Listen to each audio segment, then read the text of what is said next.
How's it going, everyone, and welcome to the echoey jet engine edition of No Excuses on VTWProductions.com with your favorite show hosts, Aristil. Fernurian. And Volacel, I'm here to bring you the latest news. Oh dear. What? You just cut out randomly there. Never mind, carry on. Fabulous. We needed more problems. That's exactly what. At any rate, I am back. Mostly. I don't have all of my faculty back necessarily. I'm still, coughing and wheezing constantly. I'm going to try and keep it under control for the show through whatever means I can, but we'll just have to see how it goes because it's been pretty rough. First of all, if you'd like to get involved with the show, you can do so by sending us at noexcusesvtw@gmail.com, or you can follow us on the Twitter at noexcusesvtw, or you can join us in our Discord chat channel, which you can easily access by going to vtwproductions.com and clicking on the No Excuses logo on any of our recent shows, if we actually have any. That will be fixed, yes. Ken was complaining to me about that, but I did a really big dumb there, so yeah, that will be fixed. At any rate, you can find us and talk to us most easily on Discord because usually during the day at least one of us is on at a point in time. So you can talk to us there, and you can leave comments there. You can post memes there, I guess. But most of what we discussed there is fairly asinine, so don't worry about saying too stupid. But yeah. The link to the Discord is also below all of our YouTube videos, so clicky there.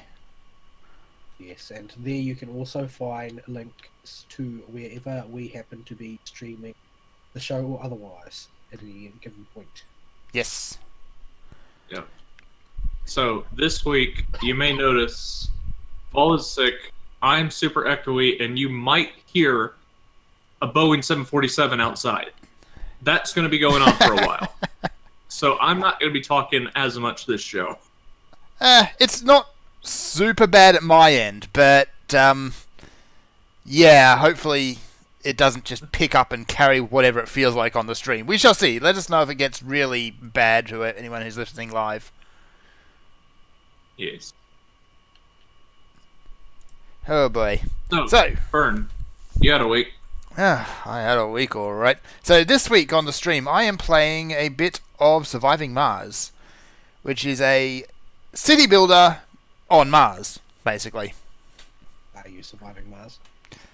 Well, I'm only just starting up a new game so far. I've got trying to set up a game. And I will just go with, whatever. There we go. Let's start building. So, yeah, I've only played a little bit of it so far, so I'm still fairly fresh to the game.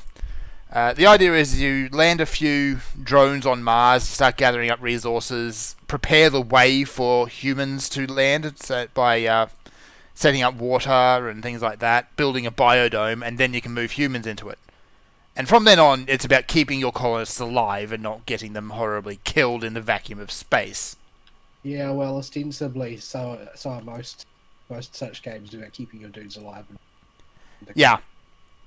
Thankfully, though, this is actually published by Paradox, the guys who did City Skylines. SimCity, except not awful. Yeah, you're never going to forgive EA.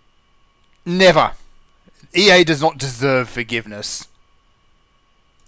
We'll actually probably rant a bit more about EA later on.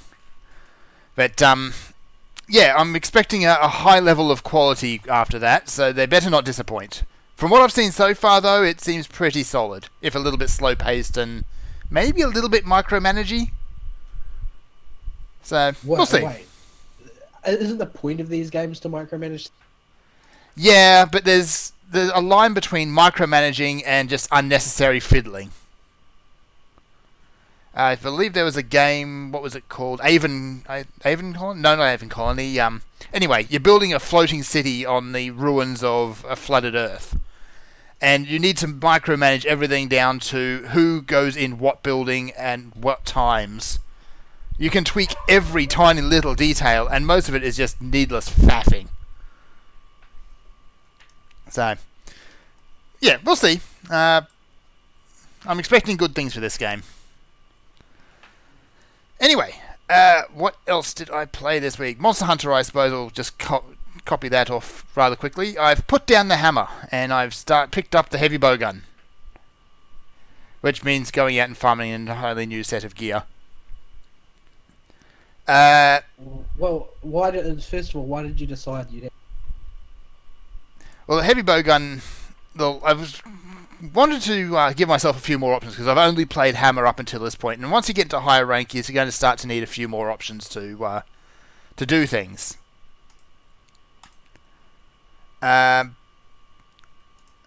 So, sorry, I'm just getting a bit. Yeah. So yeah, I'd like to expand my options, and I picked up another weapon that I hadn't really tried before, as I did with the hammer.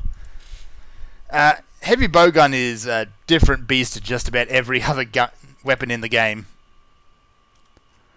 It's very slow. You really need to pay attention and pick your moments to attack. You can't just jump in, take a few attacks, and swing out because, yeah, you get motion locked, I guess, a lot of the time when you need to stop and reload.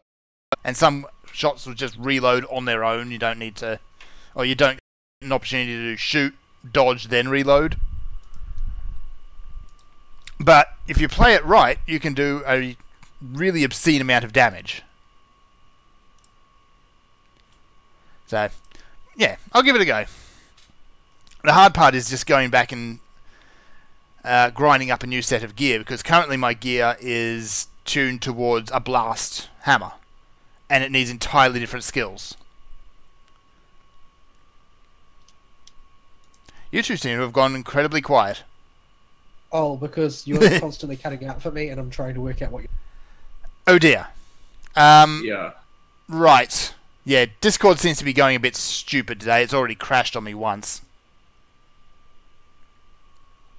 We might actually throw to music and just give this a quick try. So we shall be back in just a moment.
And we're back. Hopefully. Everything seems to be catching fire today. This is not a good day. Yeah. Yeah. So we'll struggle through. We shall definitely struggle through. What was that? What was that meme going around a while ago? The struggle is real. Or something, anyway. I don't keep. I'm not hip with the kids. We are not. I hate memes. It's in general. I hate memes because they're terrible and they're not funny. And anyone who says they're funny is wrong. Now get off my lawn. Dear. So anyway, yeah, Monster Hunter. I've kind of hit a little bit of a wall in it. because Diablos is my personal just enemy, I guess, at this point. I just cannot cleanly beat it. He's your personal giant horned wyvern of doom. Yes, he is. So... Wyverns. And Diablos is a cheaty McCheater face and seems to hit like an absolute truck no matter how good your armor. But this is... It's happening again. Yes it is. Yeah. Diablos hits like an absolute truck regardless of how good your armor is. Yeah, I've been getting that impression myself. It very rarely seems to hit me for less than half my health on a good day. Yeah. It isn't so much Diablo himself that's the problem, it's his fracking tail that drives me up the wall. I got hit by his tail, and I would almost swear his tail wasn't actually in an attack animation. I just ran too close to it and died. Yeah. Yeah, that's been my experience with his tail. His tail is the only problem I have with the monster. Because it'll just be like there and you'll take damage. Yeah. Sometimes it's not much damage, but it will still knock you on your butt. And other times it will send you careening across the level for no apparent reason. Yeah, like, ugh. Yeah. But, put together a heavy bowgun to give that a go. They're a fun weapon. I'm kind of annoyed that you can't... Well, sort of. I can see the reasoning behind it, but you can't use every ammo type with every heavy bowgun. Some will use more elemental weapons, some will use more explosive shots, some will use a mix of both. But no one heavy bowgun can use all types of ammo. You basically, from what I remember of the heavy bowgun, it was most efficient to find the heavy bowgun that had the most slicing and piercing ammo. Depends on what you're fighting, I think. That's definitely one way to do it. That was pretty much universal in all cases. In every boss I attempted to use heavy bowgun on, that was the case. It is a safe bet to get slicing and piercing ammo as much as you can. There are bowguns that do provide certain buffs to different ammo types as well. Later on. So I think it's Nergigante you want to use normal shot or scatter shot. You never want to use normal shots even with the buff. Ever. Yeah. I found I just don't need to a lot of the time. Oh dear, he's gotten that hard. Why? Why can't we have nice things? Yeah, I need Fern to tell Ari why he's wrong. Unfortunately, I haven't played enough with the gun yet and don't run any numbers, so I can't refute him yet. Yeah, Don't worry, I'm sure but you'll be able to. A lot of it will depend on your build. So you can build yourself to use scatter and normal shots, or you can build yourself to get elemental boosts. Well, scatter's fine. Scatter's one of the okay ones. Piercing and slicing are the best. And it's just, even if normal attacks get boosted by 300%, it's still less than one piercing shot. Again, depends on what you're fighting. But scatter is... No, it's unless you're terrible at aiming, that is going to be the case for every single shot. Yeah, scatter's fun. It does a lot of damage, but you're using a shotgun. You're going to need to be close for that. So, On the really fat monsters, scatter's fine. Mm-hmm. What I found. But if the monster has a significantly low fat quotient, then you're not going to do so hot with it. Because you're going to be way too close to hit him. Yeah. Anything that's fast or small, don't use scatter, I found. But I ended up fighting up a Radaban, which is why I'm now wielding the Radaban cannon. Radaban is like the fattest fat monster. He is the fattiest fat, and he's fun because if you hit him with an explosive shot while he's doing his roll, he will do that kind of belly flop roll, where he looks like he's just really kind of half-arsing it. And then you shoot him when he does that again, and he goes down. So you can more or less just stun lock him. He's a bit of a sad joke, really. Like, Radaban was the monster that I rolled up on him. I saw him for the very first time, and I absolutely wrecked him in my first attempt. Yeah, Radaban's... It was absolute domination. He's a bit sad. But then I was, after a full day of work and a really long week of work, I kind of tried to do high rank Rathalos, and I just did not have the reflexes to do that at the time. So I kind of got destroyed. I've been avoiding Rathalos because any time that I have gone near Rathalos, disproportionately wrecked me. Like, I don't know what it is that I'm doing wrong, but it doesn't even matter where I stand or how fast I dodge, I get hit. He just seems to be very, very good at what he does. Yeah, he's kind of a jerk like that. Alright, what else? So, this week I had an evening free, sat down and played through the reboot Ratchet and Clank. Because it's free, it's on PlayStation Network. So, this game, I love Ratchet and Clank. It's always been fun and goofy and a little bit risque at times because they just cannot help themselves by putting in double entendre in their game titles. But oh my indeed. But this game, the reboot, it goes back and it retells the story of the first game. Kinda. The problem with it is it's at the same time a reboot, a remaster, and a movie tie-in. All at the same time. And that doesn't go well, as you might expect. So there is a CG movie out for Ratchet and Clank. Again, tells the story of the first game and follows the storyline for the reboot reasonably well. And the movie itself isn't overly bad. It's okay.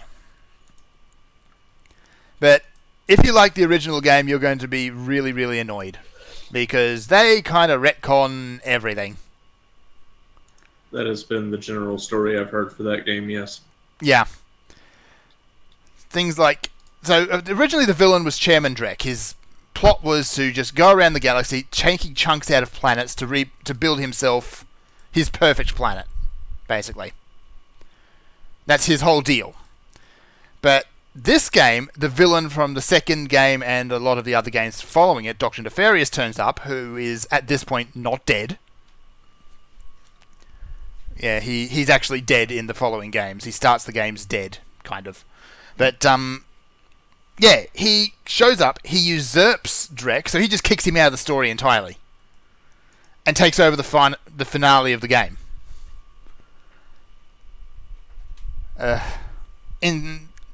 Just... why? I really have to wonder why they did that. I like Nefarious as a whole, but just having the villain of a game just get kicked out halfway through, just no. It sounds very odd. It does. But I have no attachment to Ratchet and Clank whatsoever. I've never played it. I have absolutely no investment in the story. So I don't know who any of these characters are. Like, first of all, that seems really strange. Like, why would you make a needless change like that? What is in it for? I don't know. Second of all, okay, so what if you were me and you'd never ever played a Ratchet and Clank game? You had no previous knowledge of the story. If you're coming into it raw and you've never played Ratchet and Clank game, I still wouldn't recommend it. Because the problem with having it as being a tie-in, reboot, remaster all at the same time is characters develop in very strange ways in the game, and they reference things in very strange ways. So they will, a lot of the times they use sequences from the movie in their game, because, tie-in game, I think they're contractually obligated to do that with tie-in games. But it's not quite so jarring as it has been in previous cases, because the graphics quality is roughly the same. But Clank is probably the biggest character out of it. Normally, he starts off the game, he's got no personality, he's basically just a broken robot. But he develops through the game. In the movie, he also develops. In the reboot game, he just kind of goes from... has one scene where he's the broken robot, and then he's just suddenly got his full personality. Can we pause here? I accidentally sold my best bow. Is there any way to buy back, or do I have to rebuild the damn thing? You're going to have to rebuild it. You shouldn't have done that. So or heck. kill the game and reload it. Alright. Power off the thing. Yeah, just reboot the game. So, yeah. Where was I? There's moments, particularly at the end, where Clank is starting to improvise. If you watch the movie, that's a big theme running through it. Clank is very stuck in his ways. He's very robotic because he's a robot. But all of a sudden, this becomes a notable moment at the end of the game, which has had absolutely no lead up. It's a mess. It's just... Ugh. The gameplay is fine, and I can't comment on the... I can't pan the gameplay because it's basically the same gameplay as it always has been, but just... the story is an absolute mess.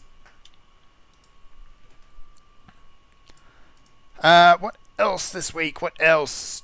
Just a little bit of Fate Grand Order. I'm right at the very end of Nero's campaign, the Roman campaign, which has been a fun ride. A lot less heavy and dramatic than the French. I think I said that last week. And Nero is just a lot of fun to watch. This is cut out again, hasn't it? No, it's fine. I'm just very, very distracted right now trying to work out how to turn my PlayStation on. You what? It's very hard. Like, there's absolutely no indicator on...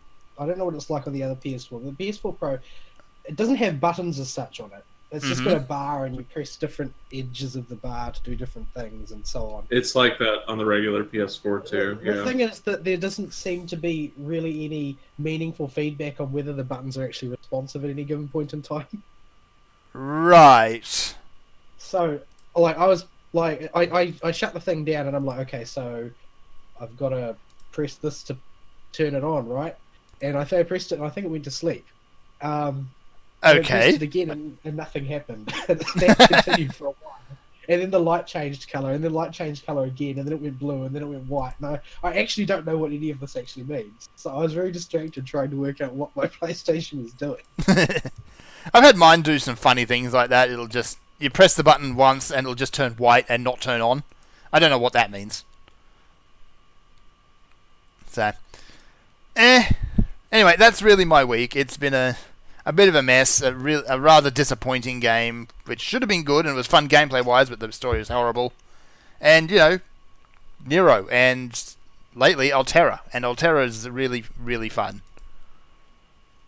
At least in her manga version. Yeah, the regular version's a little bit robotic. Yeah, that's kind of her shtick. There's a reason for that, though. Like, yes. That's basically what the story of the third route of Fate Extella is about. Alright, so Vaul, your week, sir. I'm anxiously awaiting to see if it auto-saves the moment that you sell your most powerful bow. I really hope it doesn't.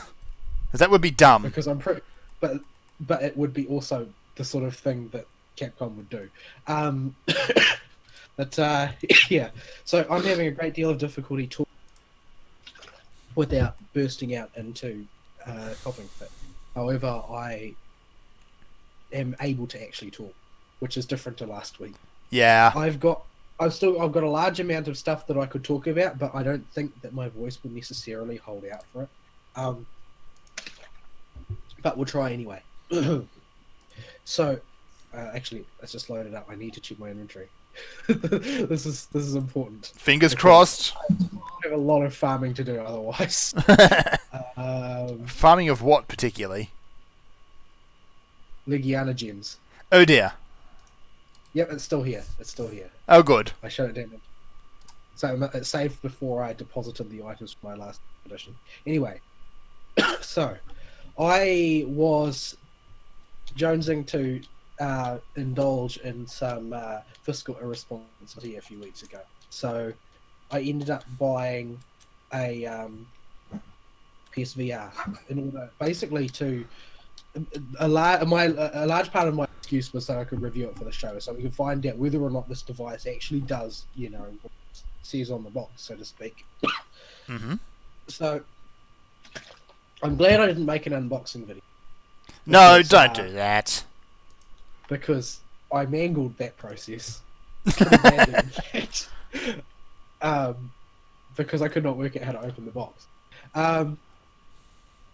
But yeah, the presented, and it's got a very swanky box actually, with like a ribbon in it, so that it's a very hard box. You open it up and there's like a ribbon that like partly open thing, and it's sitting in there buried in minutia.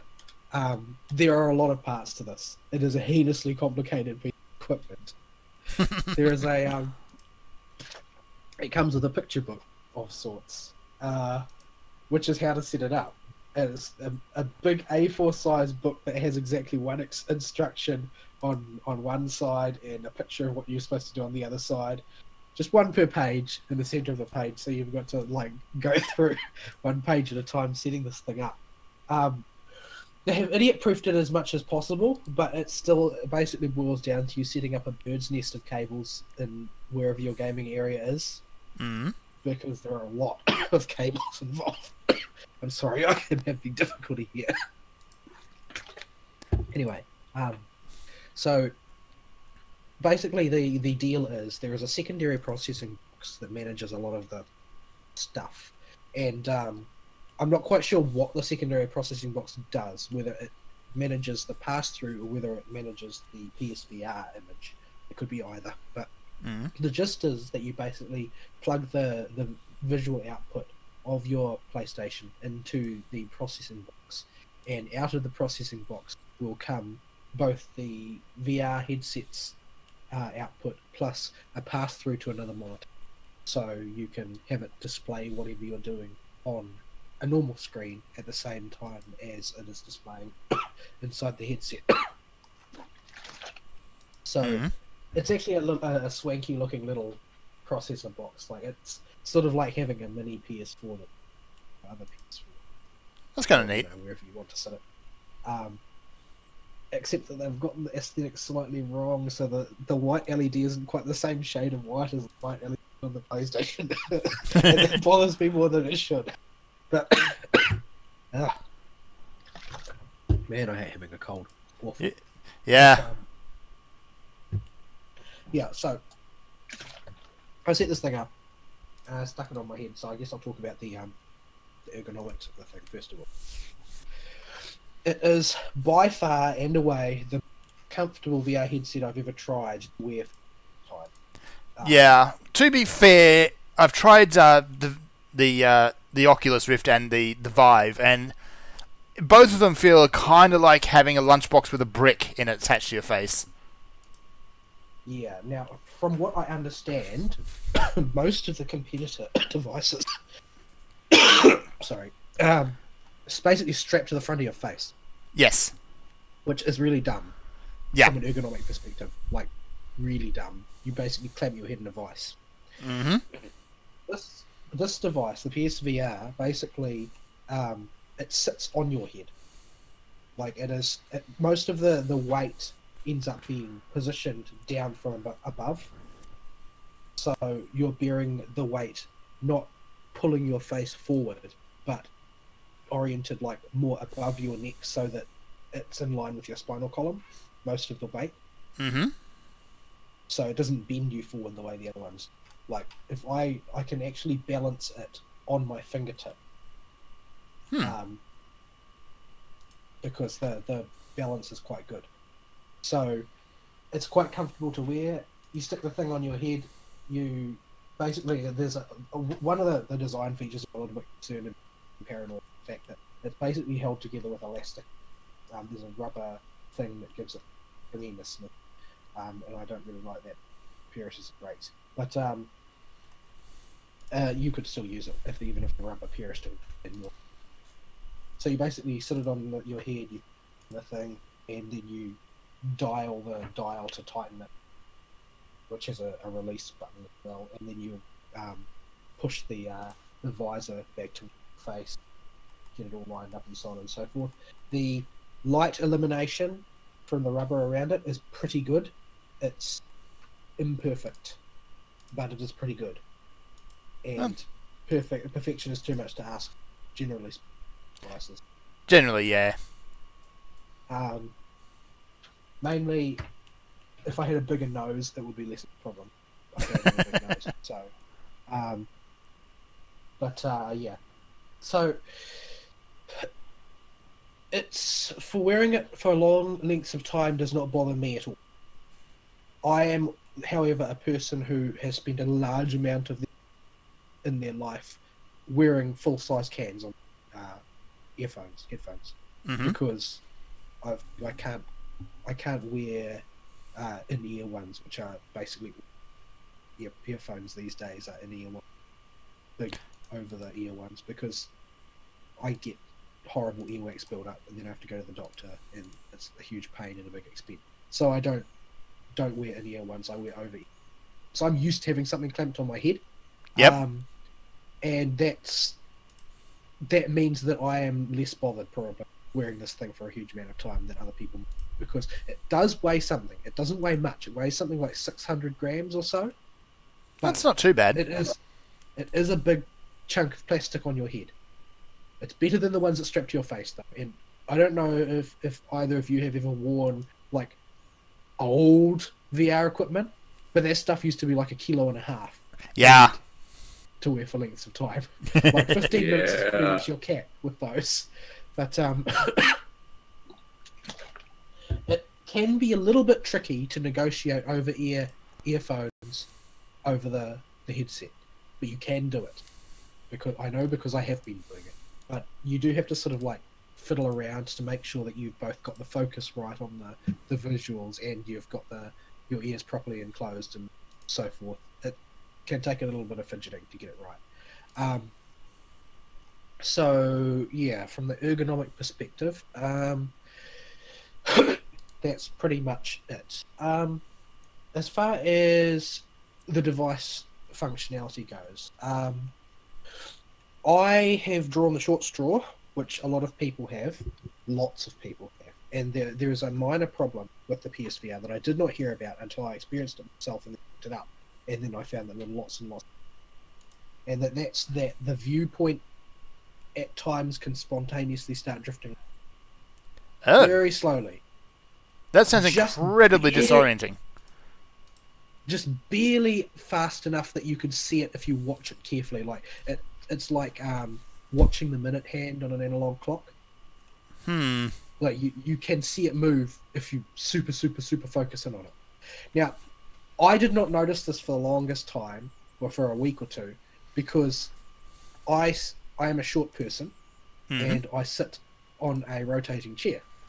So when I'm sitting naturally, the balls of my feet and my whole feet don't touch the ground. So normally my feet aren't touching the ground at all when I'm sitting in a chair.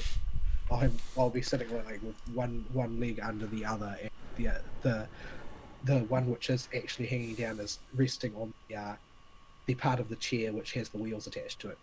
So I'm not usually touching the ground at all. So I didn't notice it, because what I was finding was happening is I was just rotating in my chair at the exact same pace. Okay. And I would take the helmet off and wonder why I was facing in the other direction. But, yeah, so that was a mystery to me for a while. Then I did just focus in and watch it. And watched it, and eventually I saw it moving. Now this is a problem that lots of people have, and everybody has offered a different solution to it. Supposedly there's a way that you can trick the calibration to not do it, and also apparently there's a way that you can, fart about with the distance that you sit from the camera in order to do it. Although I'm a bit dubious about that, because it does it in cinema mode, and cinema mode is the most obvious way to observe it, in my experience. And theoretically the camera isn't tracking you, so I don't really understand why the camera would affect it, but people have testified that they've managed to fix it by farting about with the camera. So I haven't managed to fix it yet. I haven't really experimented with many of the different methods yet. I'll probably do that over the next few days to see if I can figure it out. But it is a bit sorry. It is a bit of a nuisance. And apparently in some games it's a bigger nuisance, because normally what you do is that if something looks a bit wonky, you hold down the options button on your controller, the point of view in front of you, right, to like the canonical center of whatever your screen is. So so you can correct it that way. But, yeah, it is a bugbear. And people have said that one of the ways they have fixed it is by returning the device and getting Sony to. So, Oh, I don't probably, yeah, and that doesn't always work, and sometimes it does. But right. the popular theory is that there is a glitch in the standard accelerometers used in the headset, and some of them just drift. And Sony has not presented a fix for it. In fact, Sony has blamed it on people's position relative to the camera. So Right. there are some people that have fixed it by getting their position relative to the camera, but this whole thing has become very Anixia deep breaths more. Yeah, it sounds just like people have gotten a result. It may or may not be related to what they've been doing, and they've just claimed that as the fix. Yeah, well, at any rate, Sony acknowledges in a sort of covert way that it happened. They blamed it on the camera. So, and the fact is that if you sit too far or too close to the camera, which is tracking your movement, it will cause you to drift. Like, that is the most obvious explanation. But the fact is that, you know, I sit stock still when I'm using cinema mode. So, yeah, that's not really the issue. So, cinema mode. This is the standard mode through which you'll never view or watch videos or whatever. So there are three modes: large, medium, and small. Large has the highest effective resolution because it will spread more pixels across. Who disconnected? Was that me? No, that was Ari. I did. Okay. I blew up. Large is the highest effective resolution because it is spreading more pixels over a small area. If you have it set to large, you cannot see the entire screen in your field of view. You have to look around to see the screen. Right. So if you want to look at something that is in the upper left of your screen, you have to physically turn your head to the upper left on the largest screen size. That cinema mode, I don't know what it's for. I haven't found what it's for. If you watch a movie in it, it's like sitting in a row in the cinema that's in front of the front row. Like, you're way too close to really practically see. It's a huge nuisance. Like, why would you do that? I don't really understand. So I don't really know what that mode's for. Small mode is...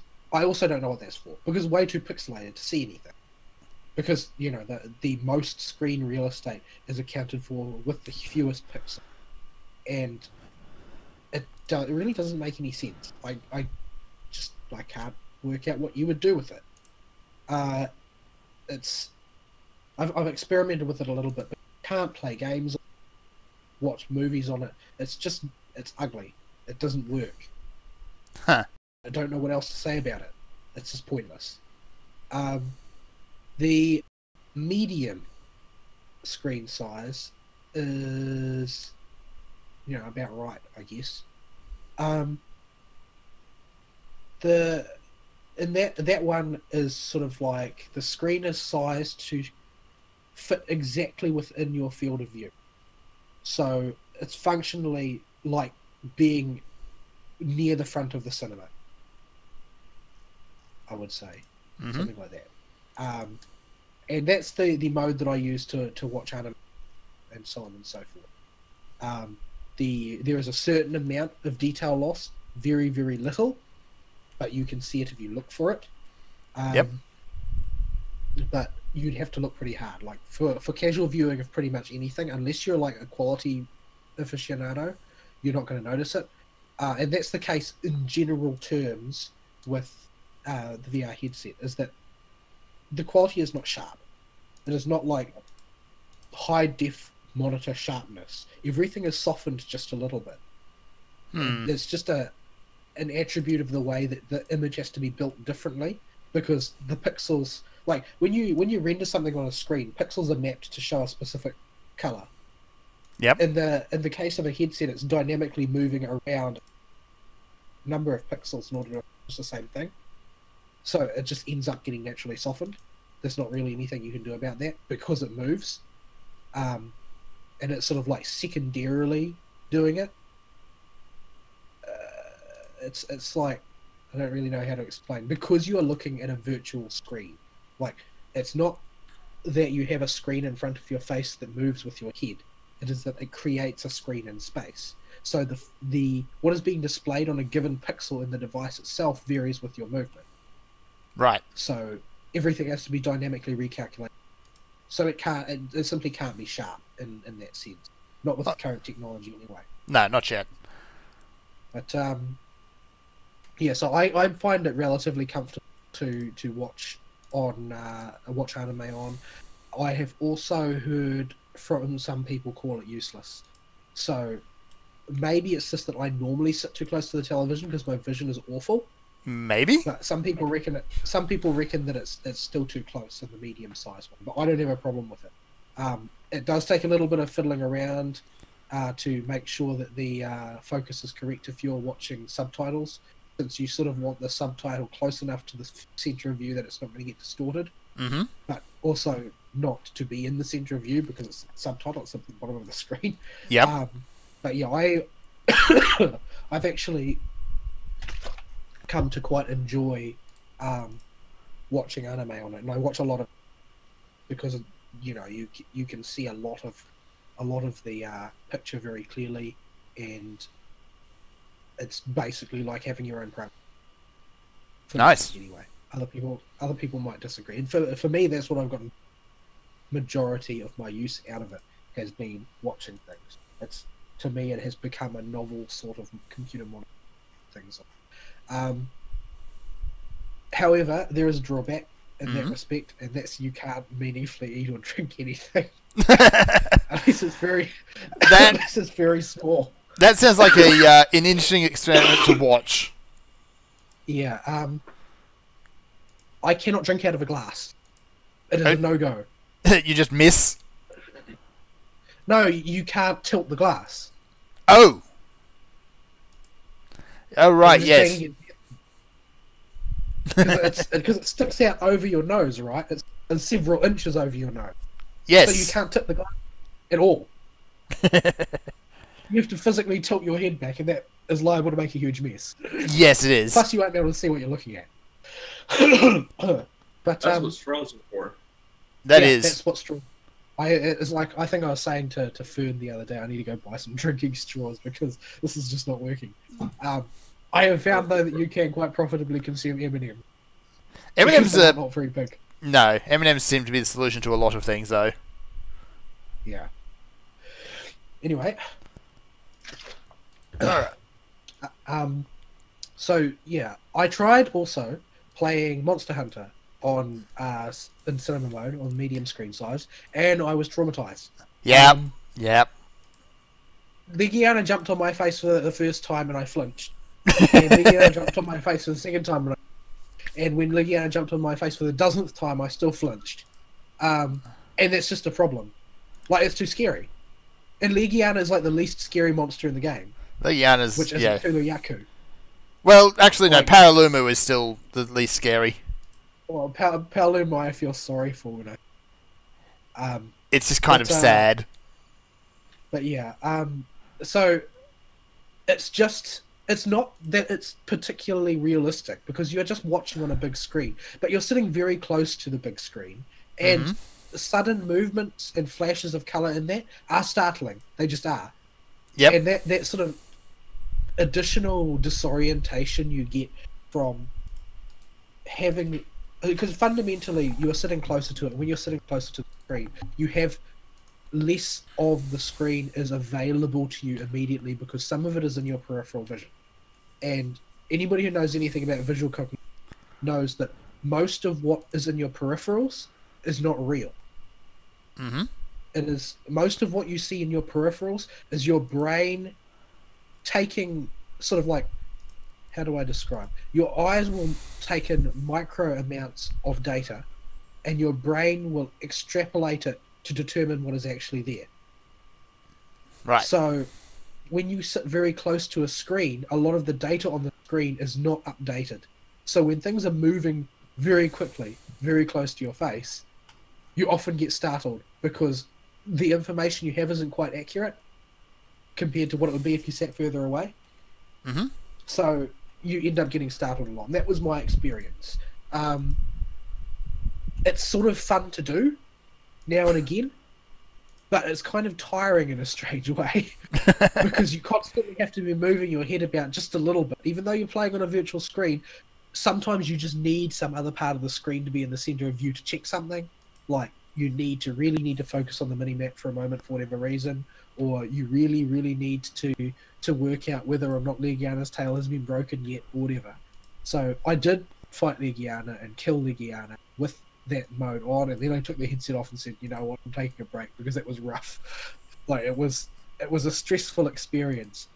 The thing is that I couldn't outright say that, oh well, this is just worse, it's bad and unpleasant. It wasn't strictly bad and unpleasant. It was a mildly terrifying spin on the normal Monster Hunter combat.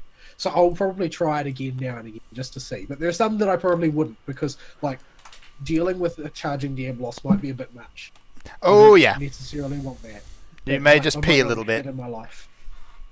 So, as far as cinematic mode goes in general, it is a great tool, in my opinion, for watching anime on. I haven't watched any live action video on it. It's too close viewpoint for some people, and as far as games go, it will probably vary dramatically with the game how applicable it is, because my experience with with a live, like a full an action game like Monster Hunter was that it can be stressful because of your inability to gather all of the data that you, as fast as you on a regular screen, and the sharpness declines on. Okay, so that's cinema mode basically. I get a lot of value out of that because I spend a huge quantity of hours watching anime, and I like to watch anime on it. Yeah. And having it on my head for a long time doesn't bother me. It does bother me that I can't eat pizza. So that's cinema mode. Alright, so actual VR. Actual VR is an experience and a half. Yep. It's executed very well. The head tracking is actually really good. I don't know how much it varies with your distance from the camera, because I play it in a chair. I don't have a PlayStation Move. I'm not slinging my hands around. Nobody has a PlayStation Move. Well, a lot of people do. It's one of the better selling devices of its breed.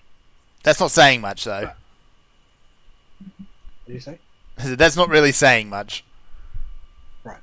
Well, at any rate, I don't have one. But I got a game with it.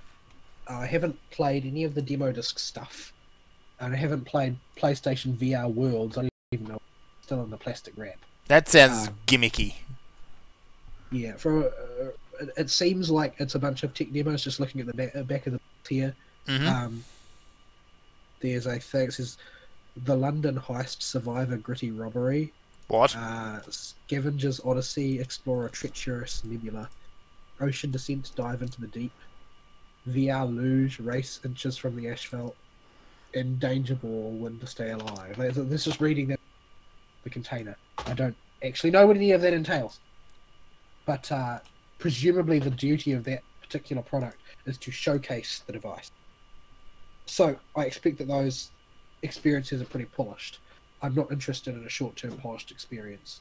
I want to know whether the device works to play games on. So the one I got for free in the package that I got was RIGS, Mechanized Combat League, which is basically Giant Stompy Robot Combat. Giant Stompy Robot Combat is always welcome. I like robots. Now, I fired it up, and the opening movie, having an opening movie experience, like, this was my first time putting a toe in these waters, with using this device anyway, and it was pretty cool seeing the giant robots walking around me up close, and being able to, like, physically turn around in my chair and see behind me and so on. It was quite awesome. I went into the game. Now, I have a lot of criticism, and most of those criticisms are to do with your crappy AI partners. So that's not really that's not really super relevant to the attributes of the device. So basically, you sit in your cockpit of your Stompy robot, and it's not like it's not like a Mech Warrior robot where you're fully enclosed within a cockpit. you're sort of like suspended in a harness, sort of like to the front of the, almost in a lot of cases. So you can look down and see your legs and your hands, well, your avatars anyway, and so you're attached to the front of this robot, and you can basically you run around, you blow things up. It's all played using the standard controller. Now, what they've done basically, and this is optional, you can turn it off to some extent, is your aiming crosshair is attached to your look position, right, the center of your field of view, and also you can, how do I describe, as you move your aim position, so sort of drag your facing with it in a weird. Oh no, it's cut out again. Oh dear.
And it broke, and we're back. Everything is on fire. Right, so despite the fact that my voice can't take this sort of abuse, I am going to attempt to, reiterate some of the stuff that may have disappeared from the stream. That's okay, we'll let you shut up for a little bit very soon. So I was basically talking about the Rigs game and how it executes. So basically, you're strapped to the front of your robot, and you basically your aim is determined by the center of your point of view. You basically look to aim. You do most of your playing with movement is controlled chiefly by the controller. However, one of the control modes, the default one, that it has your look direction also controls your facing direction, so you can turn by looking. Now, this is a very weird form of control, and I ended up actually using it, but the chief reason that I used it was because to not use it, to use the option to turn using the controller itself, wasn't very good, because it's a very strange sort of, like, the turning is a little bit too slow, and I'm not sure that you can actually turn this up. And on top of that, it's actually very weird to have a controller and only be able to to rotate around one end. You can't look up or down. Just it feels very odd. You have to manually look up and down using the head. Now, the problem with the the look to turn mode is that because it has hitched your aim and your turn to the same function, it means that there's always a lag when it determines trying to fine tune your aim or whether you're trying to turn, and you can't do both at once. Because, you know, if you're turning your head to try and make it turn the thing, you can't then correct very effectively and, you know, shoot while turning very well. But you can do it, but it's probably a very non-transferable acquired skill in that sense, because no other game requires you to do something. So, yeah, it's a very odd, sort of feeling, and it just doesn't work correctly. Now, I think that the game would work a lot better in a scenario where you had full standard FPS gamepad controls, but you were allowed to use your head to do coarse aiming, and the gamepad to do fine aiming, or something like that.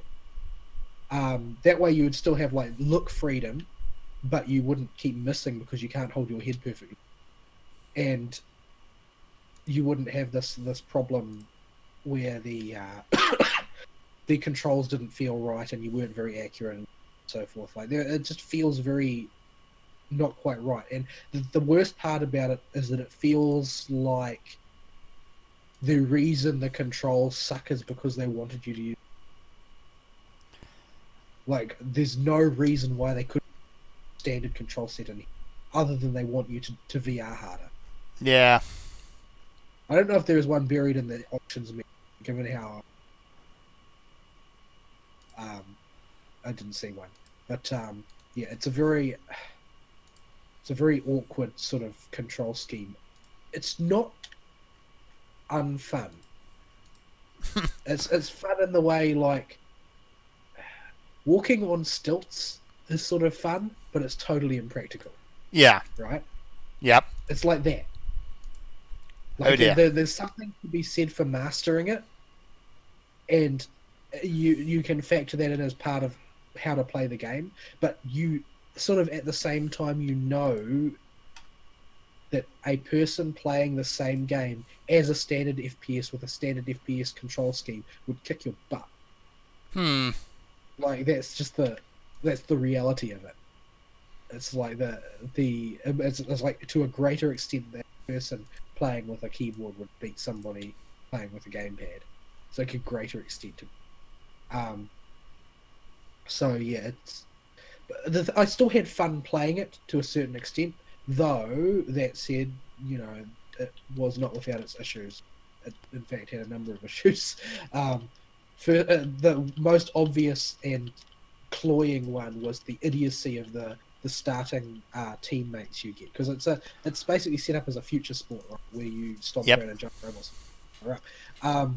But in keeping with that, you have to hire teammates because it's a 3v3 team sport, and you hire them in DOS, right? You need to offer them a cut of your winnings. Mm-hmm. So you have to start off with free ones. The free ones are dumb as a pile of rocks. At least that's the impression I got. I lost game after game at the start because any time that I died, in the time it would take me to respawn, they would manage to completely lose the game. Wow. And the respawn is not that long. Like everything would just fall apart and they would stop playing. It felt like. It was really suffocating because you basically were not merely the most important person on the team. You were pretty much the only person on the team because the team seemed to cease to function anytime you weren't there. Which is something that didn't seem to happen to the AI. But the game has no problem with you putting your AI players who are much, much, much better than you at the drop of a hat. Oh dear. Like they crap on your dudes. Like you've got 0-star dudes, and they're like, "Oh no, you can face the 3-star, 4-star ones now." Like that's fine. Yeah, Fine. you're gonna be fine. It'll be okay. Don't worry. Yeah, your dudes are retards, and they set out to show just how hard you can hit your head when you fall off the back of the short bus. It's they're idiots. Also, the game involved superfluous sort of like it's not really dialogue. It's mainly your coach talking at you, and the commentators. Like the thing with commentary is like commentary can be fun, but there's only so many ways that the commentators can say that you suck and you're losing before you get tired of hearing it. Yeah, I didn't lose everything that I played. I lost a lot of them though. Oh dear. And the ones that I won seemed to be the ones where I think it lost. The ones I won, I think I also won, that I had the most good fortune with was similar to Unreal Tournament's bombing run, if anybody remembers that. Oh, I can barely remember that. The thing with bombing run is that the ability to slaughter my idiot teammates doesn't map directly onto. It sounds rather cathartic, if anything. It doesn't map directly onto victory. The AI's ability to kill my teammates doesn't matter if I'm getting a runaway try. Mm-hmm. Like there's just that doesn't help them in any way. So in that respect, I was able to sort of salvage victory there because I could, basically run up the most convenient looking line on the field, blow up the guy that was marking that side of the field, get a hold of the ball and run it through the goal. And they could slaughter my teammates as much as they wanted. It wasn't going to score them any points. Other game modes that I tried, like there's one where basically the game operates around a system where you've got a left side weapon, a right side weapon, and you've got a power control system allowing you to divert your main power to either health regen, speed, or damage at any given point in time. Mm-hmm. And if you get enough, I think if you get 3 kills, when you accumulate 3 kills, you go into overdrive.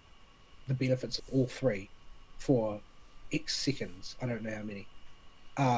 One of the game modes I tried was one where, how do I describe? You basically go into overdrive and then you run up to a hoop in the center of the stage and basically slam dunk yourself through it. Okay. The whole robot just through the hoop. Yeah, you jump over the hoop and you drop through the middle. Right. So basically it was a game mode where killing was important, and likewise team deathmatch, obviously killing is important. Like what ends up happening basically is that you end up getting stuck in a position where you've got to defend a lot and your teammates are retarded and so they won't do a damn thing to help you, and you've got enemy dudes running for the goal and you're desperately trying to fend them off. But because you're trying to fend them off, that means that they're in overdrive. Because they're in overdrive, they're way more powerful than you. Mm-hmm. So things tend to snowball badly very, very quickly. It's not a very friendly game type, and it's certainly not very friendly if your AI companions are awful. So, yeah. Yeah. The game also seemed to be a bit reluctant to let me just do what I wanted. Like, it would tell me what my next game fixture was, and I'd have to play that. And, so you can't just pick what game you want? well, I presume you probably can. Oh, Beetlejuice is here. Oh, hello, Beetlejuice. I was just harvesting stuff. No, Beetlejuice, doesn't matter. He has to ruin your day.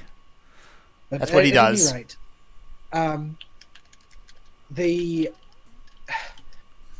the game presumably lets you choose what you want to do. It's just a matter of attempting to find where and how you do that. And I did not manage to do it in the time that I was playing it. So, yeah. So, I wasn't immediately... my heart was... this game. But I didn't dislike it. Right. It would also be incorrect to say that I disliked it. Because it was good fun to play. It uses the VR relatively well, despite the control jankiness. I didn't get motion sick, which is very surprising to me, because I get motion sick really easily. Like, 20-minute car ride and I'll be motion sick. Like, I have a great deal of difficulty with it. However, the AI, despite the fact that when you get killed, you basically get ejected into the air. Okay. Out of the roof of your thing. Now, you do have the option to turn to set it up so it switches on a blast shield when you get killed, so that you can't see yourself being ejected into the sky. Right.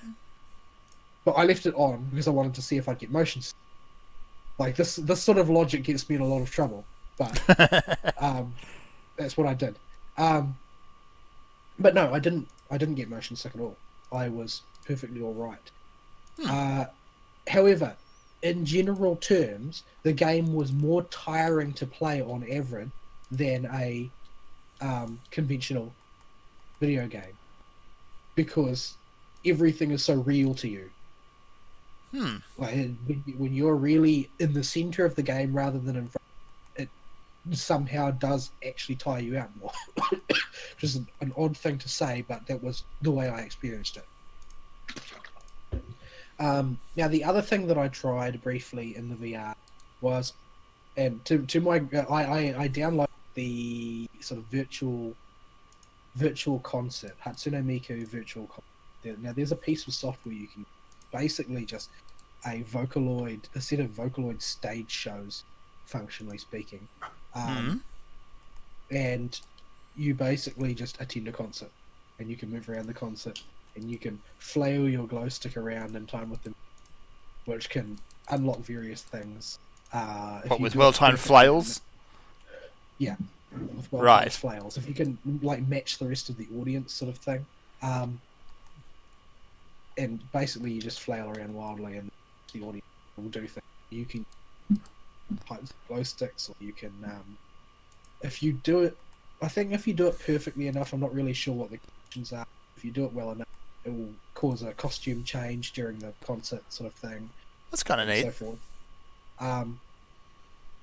Now, that would be terrible if you're the one dude, everybody's doing it right, and they're waiting on you to do it correctly so that you can get the special costume for your concert, but you're the one dude in the audience that's out of sync, so Miku's not going to change your costume. It's not my fault, I don't have any sense of rhythm. But, yeah. To my great shame, I actually sat through and watched this like fully half a dozen times back to back. Oh dear. Because I wanted to see like all the stuff that you could do, and I like Vocaloid songs, so it's fine. The only one on the demo of this weekend was like one of the standard advertisement songs for the Project Diva franchise. Okay, how many songs are in the full release, do you know? Now, the thing is, with the full release, is that it's based around an extraordinarily cynical DLC model. So you have to download sort of sets and download season pass and buy season passes and stuff, and it is heinously expensive. Oh boy, heinously expensive. as far as I understand it, there aren't actually that many songs in total, and you have to pay a lot to get them. I would not recommend actually purchasing it to anybody on that account. But yeah, I still enjoyed it, but I just wouldn't enjoy spending that much money on it. Like, this is clearly for the Vocaloid fan for whom money is no object. And you've got to keep in mind that a lot of Vocaloid fans will spend $400 agree. So there's a different audience than me for this. Miku is my waifu, apparently. Yeah. So, I mean, I love Project Diva games. I'm a big fan of Vocaloid music. I like the Vocaloid characters. I'm just not that crazy. No. But I did enjoy the console, and I did wave my controller around like an idiot because I was, you know... One thing that I found really strange is, like, you've got this glow stick, right? Like, at Japanese consoles, they always have one. Seems to be their thing. I tried to poke myself in the face with it, just to see what would happen. Okay, what did happen? Well, I felt a strange tingling in my face because my brain fully expected me to feel me poke myself in the face with this glow stick, and nothing happened. And I guess my nerves just got really confused by the whole experience. Because as far as I could see, I was slapping myself in the face with a glow stick, and nothing was happening. Like that feeling when somebody puts a pencil right in front of your face but doesn't actually touch it? Yeah, sort of like that. Oh dear. Sort of like that. Science then. Yeah, it was weird, but yeah, it was worth the experiment, I suppose. Yeah. Yeah. So, I had to pay a lot of dollars for. A lot of dollars. I bet you did. I won't bother to say how much since nobody will understand. However, I would say that it is not worth that yet. No. Not without a killer app. Like, it needs something awesome, and that awesome thing may already exist. However, it's not Skyrim, by the way. It's not Skyrim, for starters. It's not Skyrim. No. But on top of that, that may already exist, but I don't like survival horror. Like, because lots of people are saying that Resident Evil is super, super awesome with this device. Resi 6 in VR does sound incredible, but again, not into horror games. You mean 7, not 6? Sorry, yeah, Resi 7. Resi 6 was awful. Don't play Resi 6. 6 is a guilty pleasure of mine. I don't think it's that bad. No, it's like QuickTime Event Spectacular. The only thing in it is QuickTime Event. Yeah. But and then you finish the game with QuickTime events that instantly kill you if you fail. Yay! Now try doing it in co-op over the internet with the dude that used to be your off tank, who slurs everything he says. Here's an idea: save yourself some time and just go and drop your PlayStation in the garbage disposal. It will be less painful.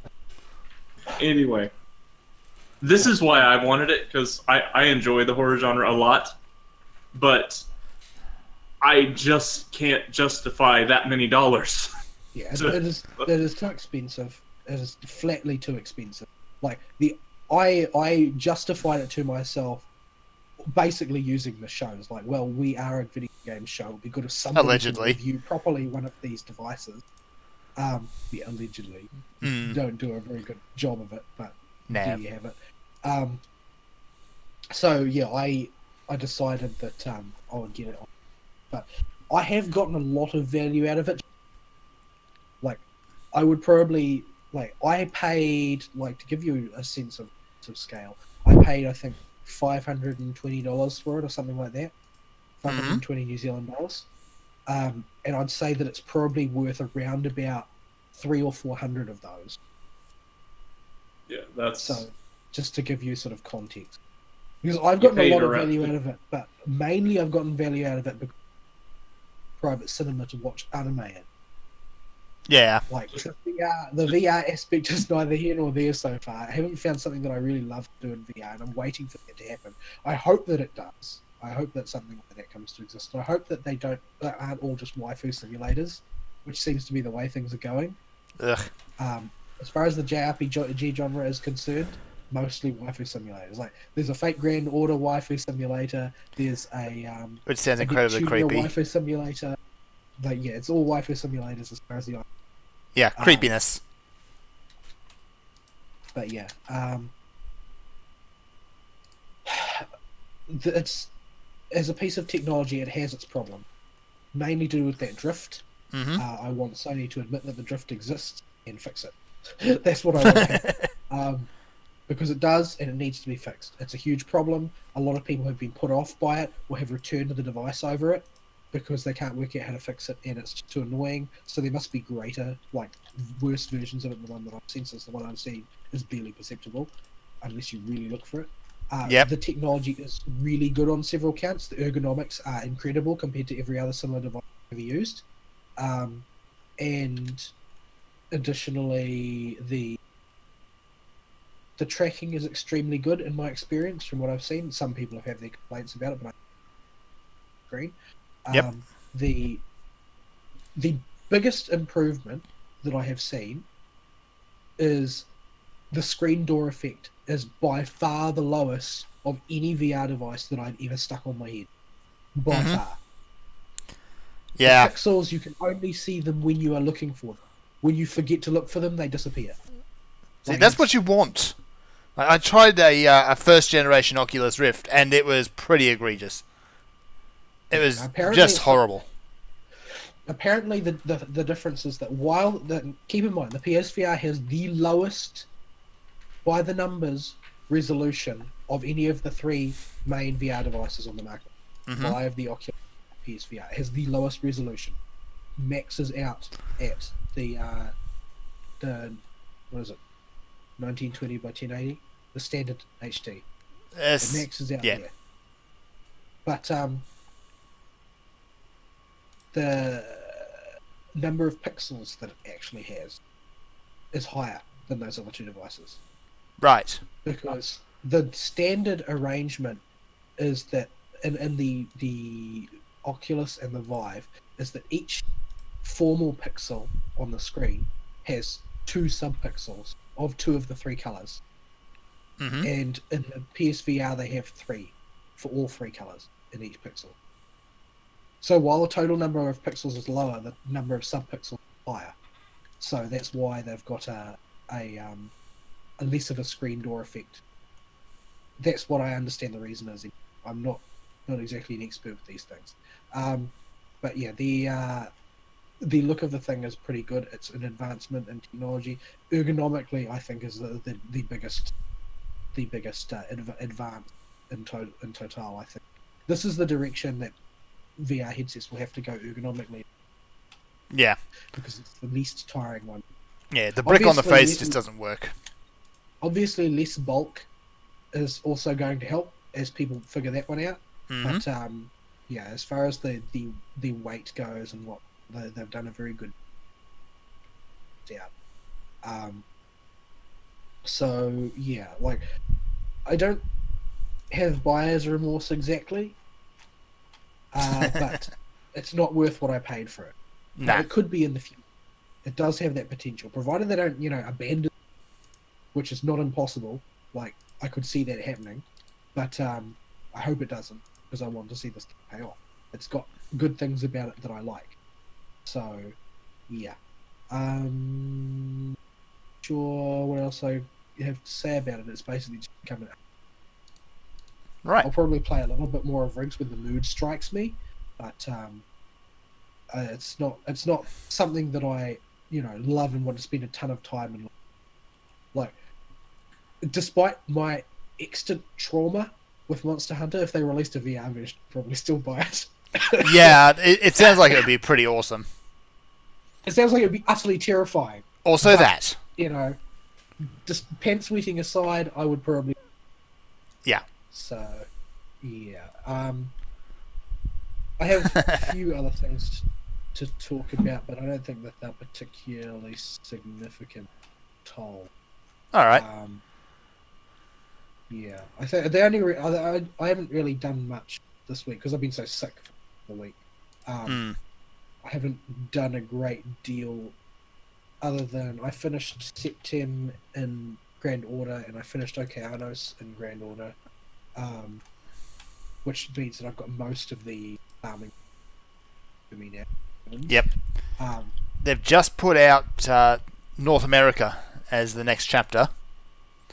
Yep. So people Gotta get Edison. Florence Nightingale the Berserk. Edison's Yeah. not in yet.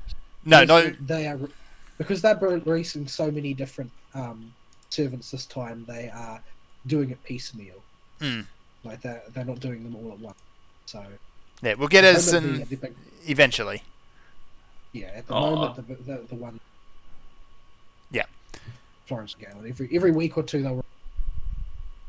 Yeah, inexplicably lion-headed Edison as well. Which is a shame, actually, because I'm kind of waiting on Jean Alta or Iscandia to come up, because I've been sitting on some Saints Quartz for him. Well, Jean Alta is going to be the Da Vinci event. You go around collecting Da Vinci paintings and stuff, and fakes. And that sounds like it's going to be an incredibly silly storyline. Yeah, probably will be. Everything about Da Vinci turns into an incredibly silly storyline. Yeah. But, the one following that is going to be the Fate Zero event, which is where Iskander will come out, like Iskander the Elder, as opposed to, midget child Iskander, who is rubbish. Dad. Yes. It's not a very good rider. No. I think better stats than Ushi Wakamaru, but a way worse kit. Because Ushi's kit is god tier. But yeah, I'm holding on Jean. I've accumulated 4 10 pulls worth of Saint Quartz and 9 tickets. Nice. So, I don't have any tickets, but I'm sitting on three pulls. So yeah, I'm looking forward to that. There was a big chunk of maintenance stream which resulted in a big pile of Saint Quartz. So yeah. Some sort of Facebook promotion as well. Those ended up getting 20 out of it. I'm working on sort of brushing up against the content that's starting to get a bit for my poor servants. But I need to unlock Hyde Park, I think, which will give me access to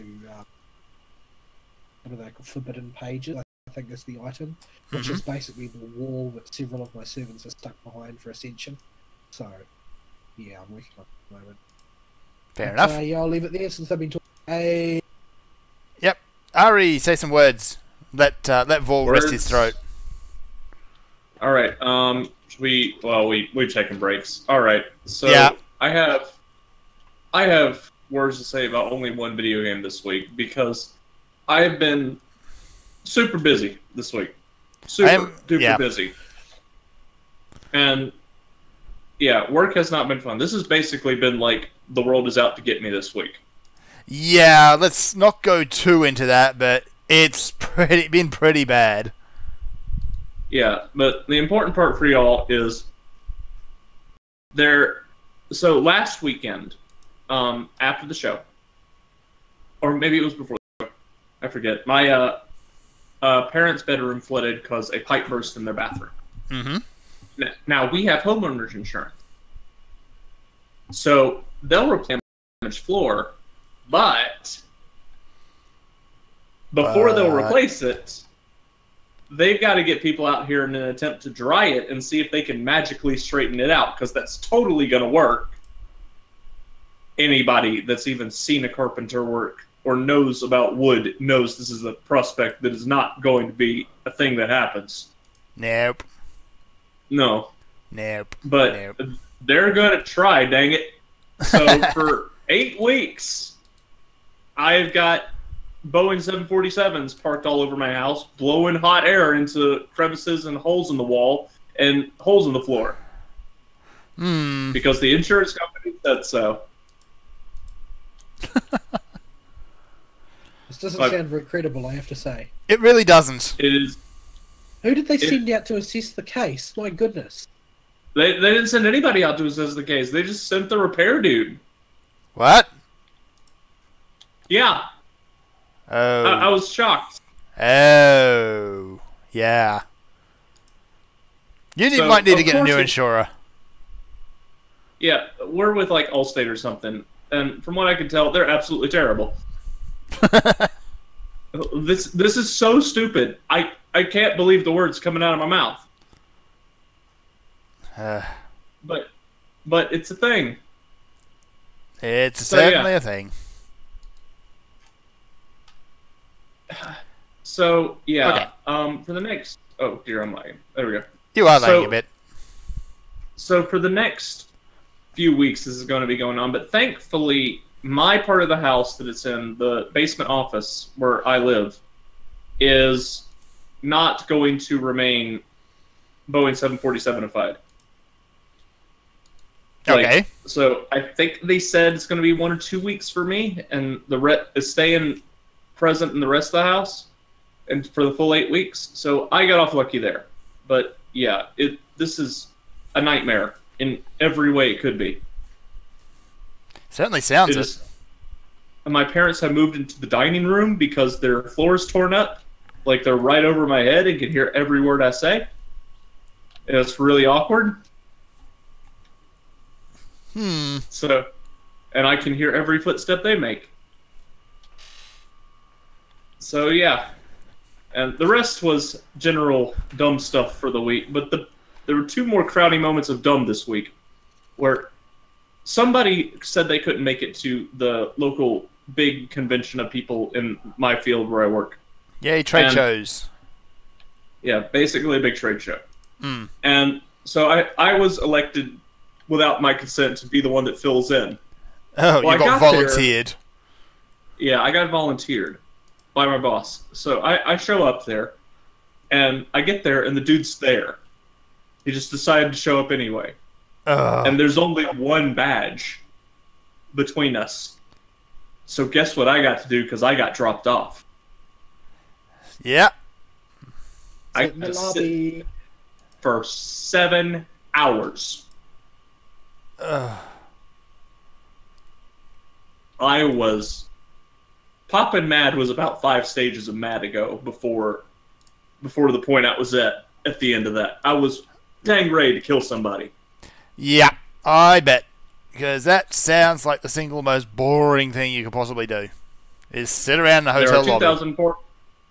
There are 2,424 ceiling tiles in that lobby. Yay. Just in case anybody was wondering.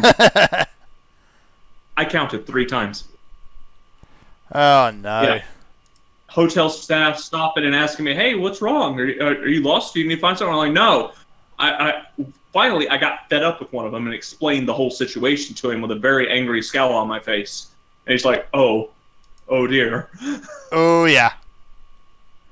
And I'm like, I think I asked him, can you please tell your staff to stop harassing me? There's literally nothing I can do about this.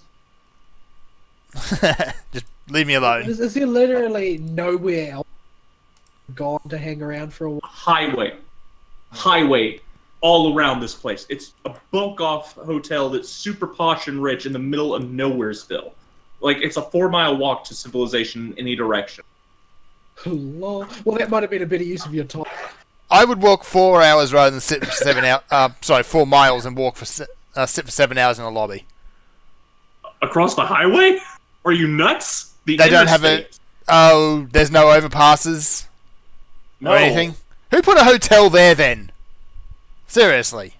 Why do people go and stay there? Because it's super posh, apparently. It's more of a convention hall than anything that's just dumped off in the middle of Nowheresville. With no public transport. A hotel. No public transport, no anything. Just, Oh, the buses can take the interstate just fine. Right. Buses do take the interstate quite regularly, so there's that for public transport.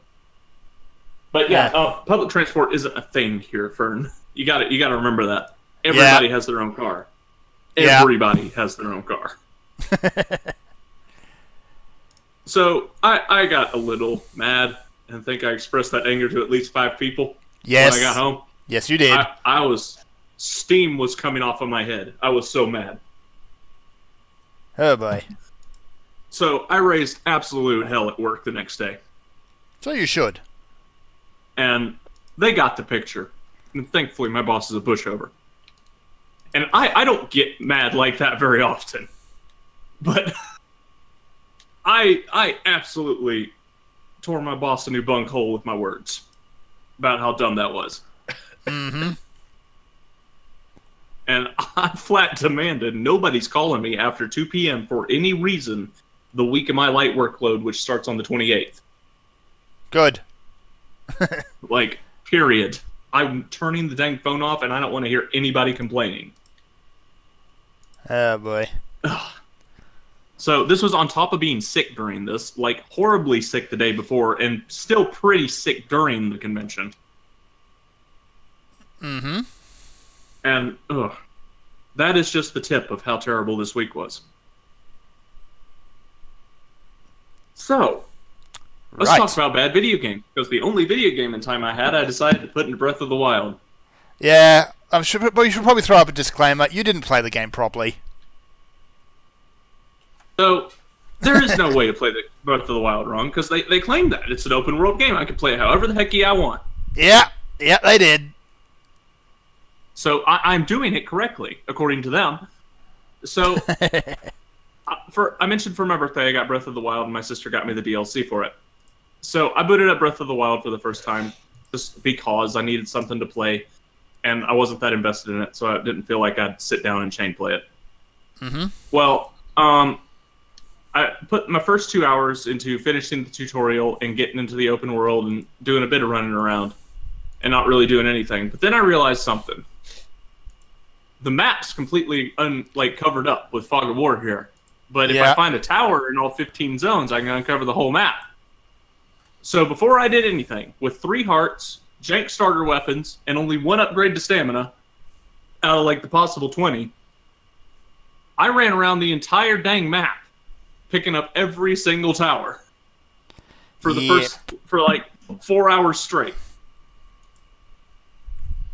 And this is apparently the incorrect way to do this, because this scales up the world, apparently. Yes, it does. And people will tell you, no, it doesn't scale up the world. The fact of the matter is, nobody has a dire ducking clue what triggers the scaling in the world in this game. Even the speedrunners don't know. Mm-hmm. But, so I'm sitting here, my level 1 dinky weapons, coming back to the starter area after I got all these towers, and all of a sudden the little red bokoblins that were dying in a few hits to my starter weapons are black bokoblins that are dying in about 40 hits and breaking several weapons in the process of killing 1. Now, this eventually got alleviated because you can take the weapons of the dudes that you're fighting. But the fact of the matter is, I'm still fighting these dudes that can one-shot me no matter how much armor I put on with their own weapons that don't have much durability. Dear. So it's been a very interesting experience where if I see an enemy, I save the game immediately before I go into combat, because if I get tapped by anything, I die. Just save scumming against goblins. Yes. Yeah. So clearly you are not meant to go run around the entire world, nothing, get no upgrades, and just unlock the map first. Yeah, so this was just the instinctual thing to do for me. When I see big open world game that lets me reveal parts of the map that have fast travel points, was get all that stuff done if the game will let me. To be totally honest, there's a good chance I. Oh, hang on, you cut out again. For me, what'd you say? I said there's to be honest, there's a good chance that I would have done this. I don't always do it, but it is quite likely that I will. Yeah, it's not something I usually do unless they're going to do something stupid like, go do this mission. It's way over there. Then go do this mission. It's way off in the other direction. Then I'll worry about it. I have a paralyzing fear of missing things that I can't go back and get. So, yeah, I tend to, if I suspect that such a thing might happen, I tend to try and go everywhere that's accessible as soon as it's accessible. Mm-hmm. I was fortunate enough to acquire a meteor rod, which allowed me to do this. But you basically need one of these floating around to get a few of the towers in the cold areas, because one of them's surrounded by ice, and if you can't make fire, you can't melt the ice. And if you can't equip the meteor rod, you're going to be too cold to run around the area, and you're going to freeze to death. So before you do this, if you do decide to go this route for some reason, make sure you find a fire mage somewhere and beat him over the head so you can take his meteor rod. I just happened to find one and challenge him to a dual monsters duel or something. I forget how I killed him. It was probably by dropping a rock on his head. It was a card game on motorcycles. Yes, it was. Because I gather you can get a motorcycle. I think they've evolved that now. It's card games on DLC. motorcycles in space. Yeah. Yeah, that's right. There is. From what I understand of that DLC, though, is by the time you actually get the motorbike, there's nothing else to do. Yeah, I don't know. My sister got me the Super Duper Season Pass, so I have it, but it's like a side quest to do, and it's pointing me off in a direction of an area that I was clearly not supposed to be at yet when I was there getting the tower. This is the feeling I got playing the game a lot. Like, I'm not supposed to be here yet. When there's lava everywhere, I'm taking constant tick damage, and the monsters are all super high level. I'm like, nope. But I gotta get that tower anyway. Stealth mode. Obsessive compulsive disorder compels you. Pretty much. Yeah. I have a light variant of it probably because it runs in the family. But there is a what you call it, a way to do this that I figured out while I was talking to Fern testing my voice last night. Mm-hmm. And that is, you can save scum your way through this entire thing even harder than normal, because when you reload a save, enemies reset to their default spawn position and de-aggro you, and you can save in combat. So what you do is, like, say you need to climb a tower with a bunch of lizards shooting water at you, and they're going to knock you down with every hit. Well, what you do is you jump up, you climb up 2 rings, you pause the game, you save, you reload the save. You climb up 2 more rings, you pause the game, you save the game, you reload the save. And this is how you get to the top of the tower you're not supposed to. Oh, dear. And I say this is perfectly legitimate because it's all in the game and I can do it without looking up a guide. Yep. If I You're can not do it really without a supposed guide, to do it, but it's fair game. you can do it. That is my rule. If I can do it on my own without looking up a guide, it's fair game. It's not cheating. Oh, no. So yeah, this game's terrible. Let's talk about the actual game now. Right. So you actually did go and play it properly, which is apparently a thing. Well, I've started going around doing some of the shrines, and basically everything about this game is designed to annoy the crap out of you. Yeah, the shrines I found incredibly annoying from the small bit I've played. The shrines are all like, to quote another reviewer, it was bring a kid to work day and only like 2 of them are any good. Mm-hmm. Like, it is like, seriously, spin the wheel, swim across the water, spin the wheel again, walk across the water again. Ta-da! You're done. Yeah. Okay. I have found 1 good shrine out of the like 30 or something I've done. Yeah. There's a handful of good ones, and then there's a lot which is just the same puzzle in a slightly different variation. Yeah. It's just that the puzzles are too simple. The shrines are too short. Mm-hmm. They're a complete waste of your time. And there's even a few where you just walk in and get treasure. Done. Don't do anything else. Yeah, there's like one shrine. There's one shrine literally just sitting there, no puzzle to activate it, no platforming challenge at all. You just walk in there, and here's your reward. Mm-hmm. Okay. Here's the treasure chest. Here's the little stone you get for doing the shrine. Thank you. Have a good day. Okay. Thanks. Yeah. But even when they do have challenges, they're like, here are 3 metal blocks. If you climb up on top of them, there's a treasure chest. Now move them to the other wall and climb up them to finish the shrine. Okay. Like, these challenges are not fun. They're not puzzles. They're tasks that are incredibly boring. I found 1 that was fairly interesting. And it was a multi-layered, multi-tiered shrine that had the exact same level of rewards as doing just a generic get the treasure shrine. But it was like, seriously, a 20-minute little gauntlet of puzzles. And I'm like, where are all these shrines? Where are these ones? If all the shrines were like that one, it would be okay. But no. Nope. And it even lost points because it forced me to use motion controls to control a hammer and whack a ball to hit another boulder at the right speed by swinging the controller around just hard enough to tap the little marble just hard enough to knock the boulder at a certain speed to get it in a hole without going over it. They made you play Zelda Golf? Yes. Pretty much. And it forced me to use motion controls. So even that shrine lost points. Now, the biggest thing that this has been my biggest problem with the game, and it's been a lot of other people's biggest problem with the game too, is breakable weapons. Mm-hmm. Yeah, that's a deal breaker for me. I hate that. I hate breakable weapons. Yeah, and it is not executed well at all, despite what all the Nintendo apologists will try to tell you. It is terrible. Like, you get like 20-ish hits with most weapons that are not a stick or something, or the starter weapons.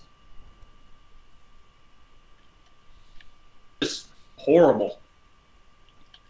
Doing just fine, duping along, and having a good time, and then your weapon that you've been using for a while will break. And I'm just like, why? Why? That was a treasure out of the shrine that was fairly difficult. Now it's broken and gone forever. Oh, guess I better pick up this Bokoblins Club, go back down to 4 damage until I can find another decent weapon. Yep, enjoy. Yeah, it's dumb. Mm-hmm. And the one weapon that is not breakable is the Master Sword. But this has the opposite effect that Nintendo intended it to, I guarantee. Because now the Master Sword effectively becomes your lawnmower, pocket knife, you know, pot smasher, door opener, whatever.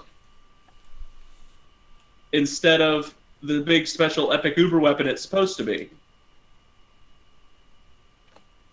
Yep. So Because it doesn't ever break. It's only middle of the road.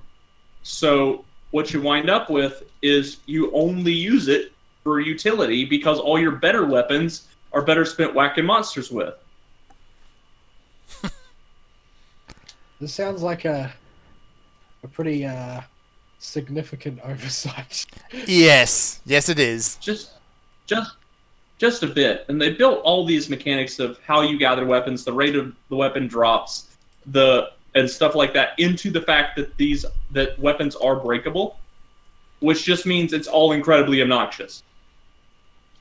And it's not like the game warrants this at all. I mean, it would make the game's already stupid easy. It lets you carry the entire supermarket with you as your effective health bar. Like, unless you're getting one shot, and you can only get one shot by abilities that have special properties. Because if you're at full health normally, you will just survive with 1/4 of a heart. If you take a hit that would one-shot you. Unless the ability has special properties or is an elemental attack, you're going to survive. So you just carry around the whole supermarket with you by picking up all the apples and the acorns or whatever you find in the world, and you go drop them in a pot. And, yeah. And you just heal yourself forever. Oh, boy. Yeah. So the game's not hard. I have no idea why they decided to add this breakable weapon mechanic. But, yeah, it's terrible. But remember how I mentioned those abilities with special properties that'll one-shot you?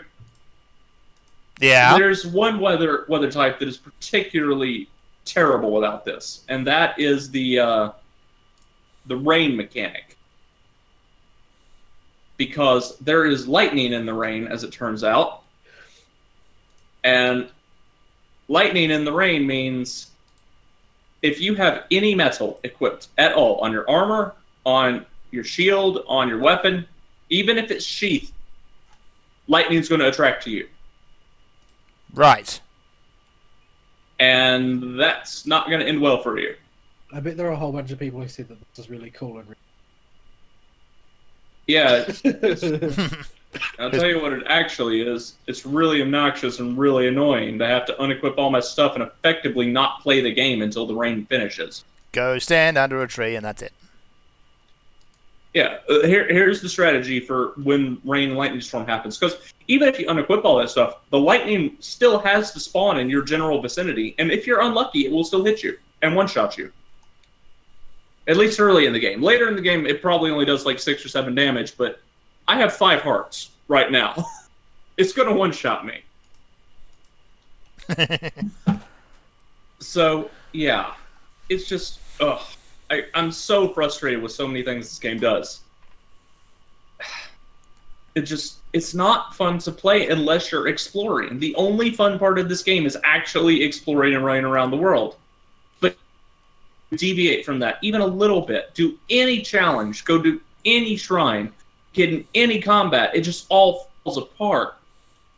And it's so obnoxious. So, yeah. Like, all right. It's so mindless. I've been able to play it on the show, and I'm not able to do that on the show normally. You're actually playing it right now? Yes, I've been playing the whole time we've been talking and been able to still pay attention. That's how brainless everything in this game is. There's a first. Oh boy. So yeah, from the little bit I have played of it, I knew it wasn't as good as everyone makes it out to be, which is basically, the second coming. But yeah. Oh boy. Anyway, I wasn't kidding when I said I wasn't going to be nice to this game. Yeah. I'll probably still play it eventually because, I feel like it. But yeah, I'm not never really been on the rush out and buy it immediately type list. Yeah, this game's solid 6 out of 10 in my book. Mm. And that's going by reviewer numbers. That's harsh because reviewer scores start at 8. Yeah, like this is a fairly bad game. And I don't want to beat on Nintendo. I really don't. You do a lot. They aren't making any games I like. Yeah. Like, I guess you can count Bayonetta. I didn't beat on Bayonetta that hard. I said it was a little easy, and that's about the only negative thing I said about it. Bayonetta's still good. Yeah. But yeah, Nintendo, what are you doing? I know people are praising you for this, but it's just because you're not treating them like terrible people anymore. And they're like money machines. They're about the only one at the moment. Like, oh, people, stop. No, don't give credit to Nintendo for this crap. Yeah. You have to wonder, though, why people praise it so high compared to what else came out that period. Well, actually, that's probably it. There was nothing. Oh, it was a Switch. It's a launch title, right? Yep. Effectively. It was on the Wii U, but nobody cares. Nobody cares. So this is their Switchy Witchy launch title. And everybody wanted that Switch to be good, no matter what.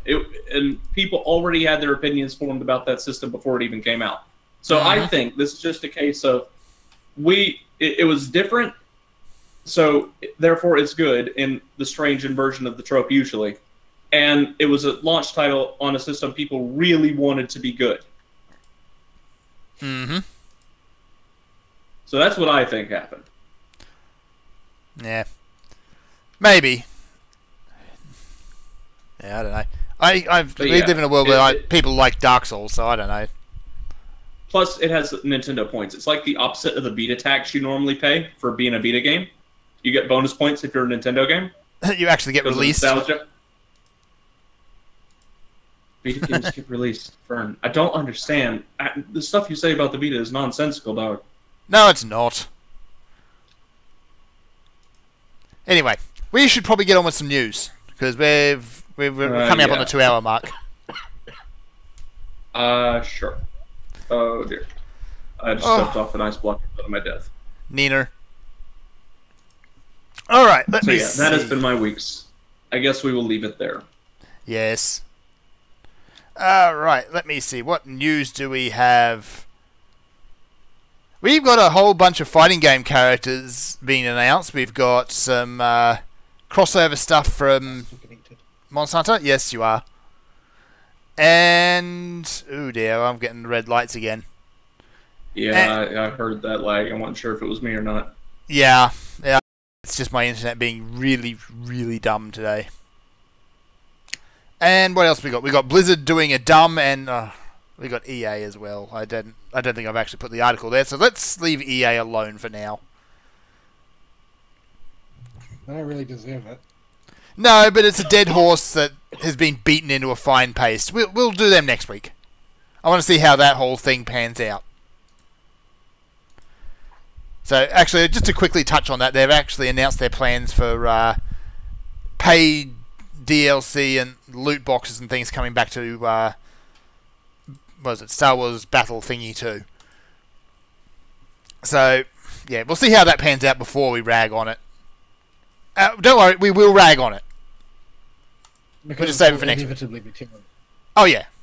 because EA does not respect their customers even slightly. So, who wants to pick the first one? Somebody that doesn't have Boeing 747s pick one. Oh boy. Okay, let's talk about some of these fighting games. No, actually, let's talk Monster Hunter first, really quick. There's a crossover with Devil May Cry coming out, where you get to play as Dante in Monster Hunter. And we mean Dante. My husband. We mean actual Dante, not terrible rubbish rip-off Dino. Yay. Wait, I'm so happy. Dante is your husbando? Oh dear. My understanding of this is that it's a collaboration. The means by which this collaboration will take place has not been announced. Not yet, no. But it will comprise basically an armor set and a weapon. Mm-hmm. And the weapon is basically a charge, designed radically differently. Yes. In terms of aesthetics. Yeah, it's actually kind of cool. It doesn't actually change shape. When you change it to sword mode, though, it seems to get some runes up it. It transforms into a different weapon. Yeah, it goes from Force Edge to Alistor, I think, from the DMC one. Right. It transforms, and the shield is replaced by a set of shielding Royal Guard runes. Yeah, that's the one. Yeah. So it looks good. It's just good to see Dante showing up in things again. Yeah, they have completely forgotten about Dino. I don't think that they've forgotten.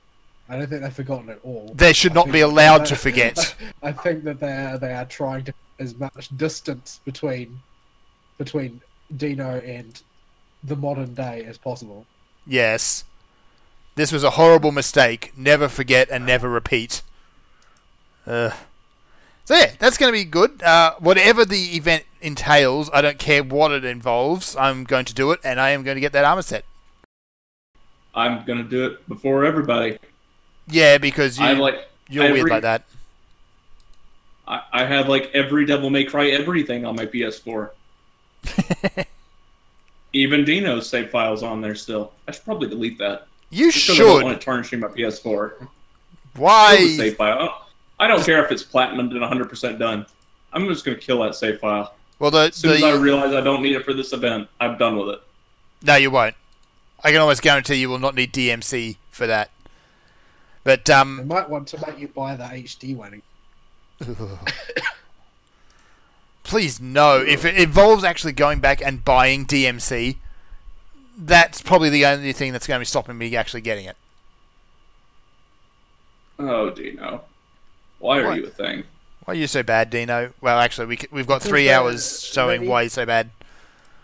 They need to be 5 hours. Kids. Oh, right.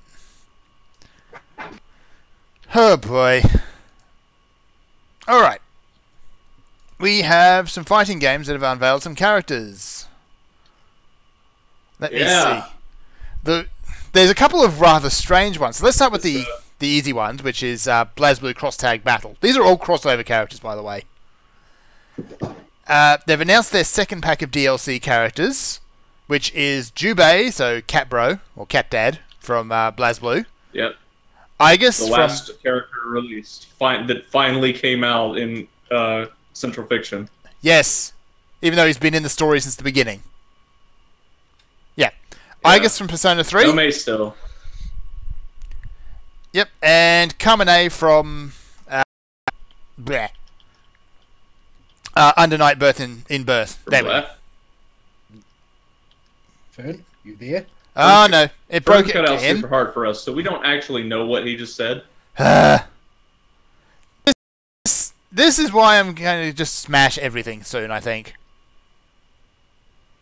I'm going to break everything. Except it's already... Yeah. Yeah. Oh dear. Your internet is being very Australian today. Unbelievably so. I believe I'm coming through clearly on the stream, or the recording at least, but... Yeah, I don't know about that, man. I don't know. The spiders do not seem to be holding it together very well today. Well, Yeah, most yes. people don't expect spiders to do jobs like. Yeah, but this is Australia. Everything has spiders in it, so we might as well put them to work. Some snake shed its skin, so it can't act as the internet line right now. Alright, so anyway, those are the 3 BlazBlue characters. Hopefully that actually got recorded on the stream. Yeah, still no May. I like May. Still no May. Mixed art manga. Yeah. But I'm happy to see Giant Igus there. Your lady. Really happy to see Igus there. Who wants to... Pickle? Oh, good grief. Do we... Hang on. Reboot time.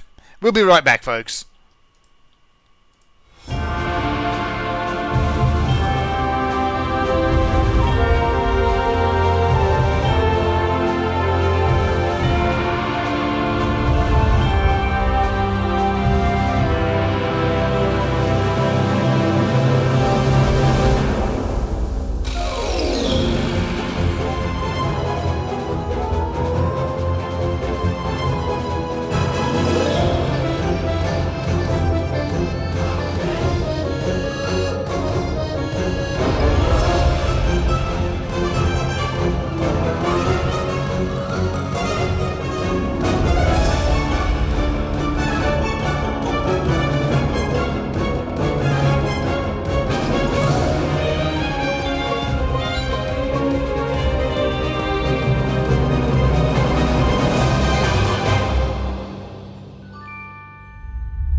And we're back. Hopefully. In theory. Getting fed up with this. It's okay, just one more segment, and we gotta make it through the news.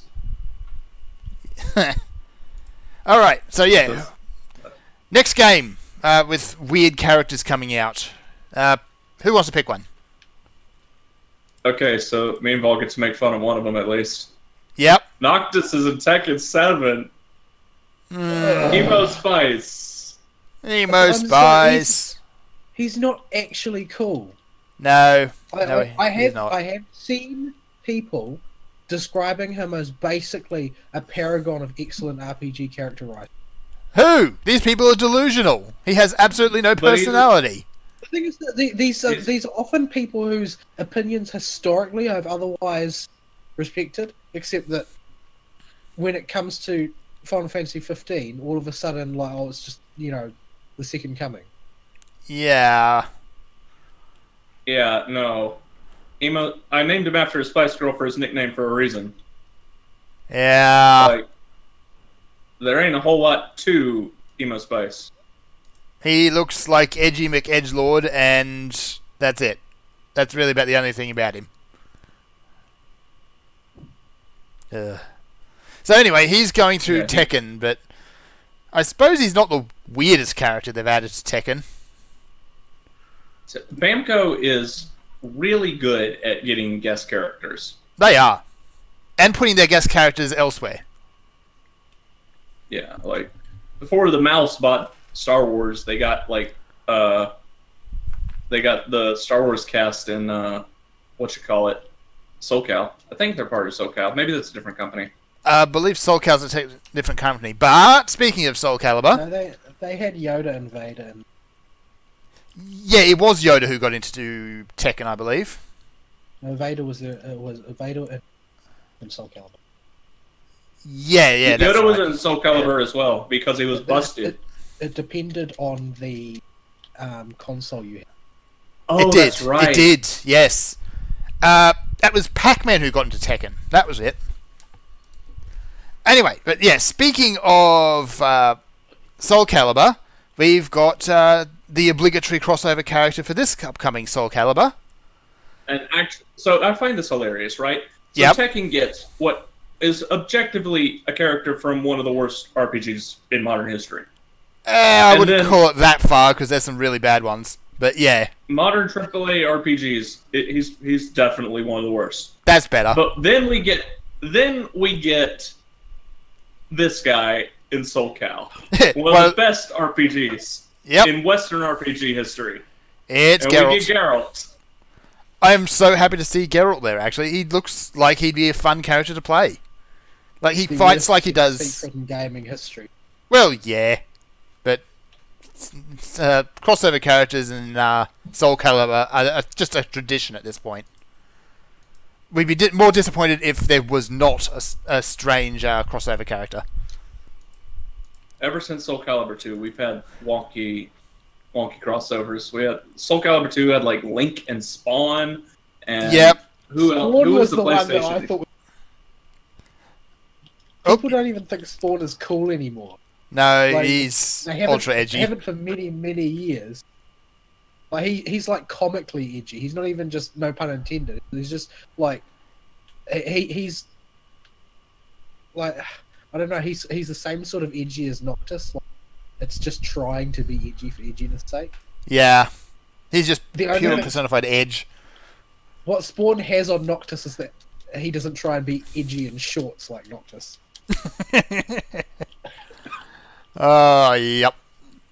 So, yeah, we've had Spawn, we had Link, we had the aforementioned Star Wars characters. I believe we had Kratos at one point too. Yeah, we did. Yeah, right. He was in Who was the 3? Who's the PlayStation exclusive character for Soul Calibur 2, though? I keep forgetting. Good grief, who was it? Might I have to don't look this remember. up. I'm gonna have to look this up. Hang on a sec. Anyway, so yeah, Yep, this is carry the on. week of revealing guest characters. Guest characters, apparently. Yes, it has. Apparently, I had only heard that Geralt was a possible character rumor like earlier in the week before it got confirmed. Oh, I've been hearing about it for ages. Yeah. It Yeah, just keeps apparently- coming up over and over again in social media feed. Yeah, it's apparently been rumored for quite a while. I thought this was a recent rumor that turned out to be true, Mm-hmm. but I don't exactly follow the 3D fighters, so Here we I go. presume somebody fumbled their commentary to the press at some point and it was basically outed. Yep. So to answer your question, Ari, the crossover character from the PlayStation version of Soul Calibur 2, Hayachi. right from Tekken. Yeah, that's the one. Pac-Man was actually in... No, sorry. Street There's a Fighter Soul Calibur character in a Pac-Man game. Pac-Man was in Street Fighter Cross Tekken. Yes, that sounds right. That was his crossover role. Yep. He had a big wooden mech Yeah. for some reason. I'm actually sad to say that there was a planned crossover for for Soul Calibur 3, which was Dante. But he didn't make it. It's okay. SMT3 Nocturne featuring Dante from Devil May Cry. Awesome game. Until you hit Matador, in which case that game will just start kicking you up and down the field. Enjoy. Well, if you They're trying to happen to have replicate that Hifumi hackers equipped, memory of Matador Mom. if you happen to have Hifumi equipped when you go into the Matador fight, you won't even realise Matador is hard, which is what happened with me. Is that the accuracy boosting one? I forget. No, it's the one that makes you immune to force, I think. Ah. Oh, Alright. so yeah. What else we had? We've had Ezio Auditore in Soul Calibur 5. Ubi crossover. Yep. And yeah, Geralt's the latest one. Although Geralt's a solid choice. I'm a fan of Geralt. yeah, Geralt is a very solid choice. Just keep banging your way across the game universes, Geralt. Oh Yep. my goodness. Oh dear. Okay, next article. Someone else take it. Go. Haha, throw you under the bus. Whoops. I didn't click the show host channel you next. went to the lobby. Instead of clicking the show host channel. Come back. I don't. You want to do the Blizzard thing now? The Blizzard thing is complicated. So, what's happened is a member has been fined and ultimately removed from the Overwatch League for using memes on social media. Yeah. That's the simplified version of it. It was deemed to be racist. Mm. It was like, from what I understand, it was one of those pretty conventional, like Twitch memes where there's an image of someone's face or whatever. Yeah, someone making a dumb face and they've turned it into a emote or emoji or whatever you want to call it. Yeah, and apparently it was being used in a racist way. Like somebody was, posting a picture of somebody's face in chat in a racist way. Okay.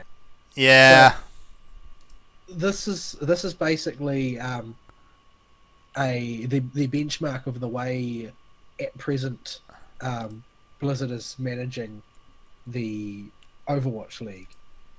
So apparently they want to try and make the Overwatch League squeaky clean and free of all misbehavior and all things that might make people feel uncomfortable. And basically they want to utterly regulate speech and have it work like their personal ad. I'm not sure really what they were expecting. This is the Overwatch community.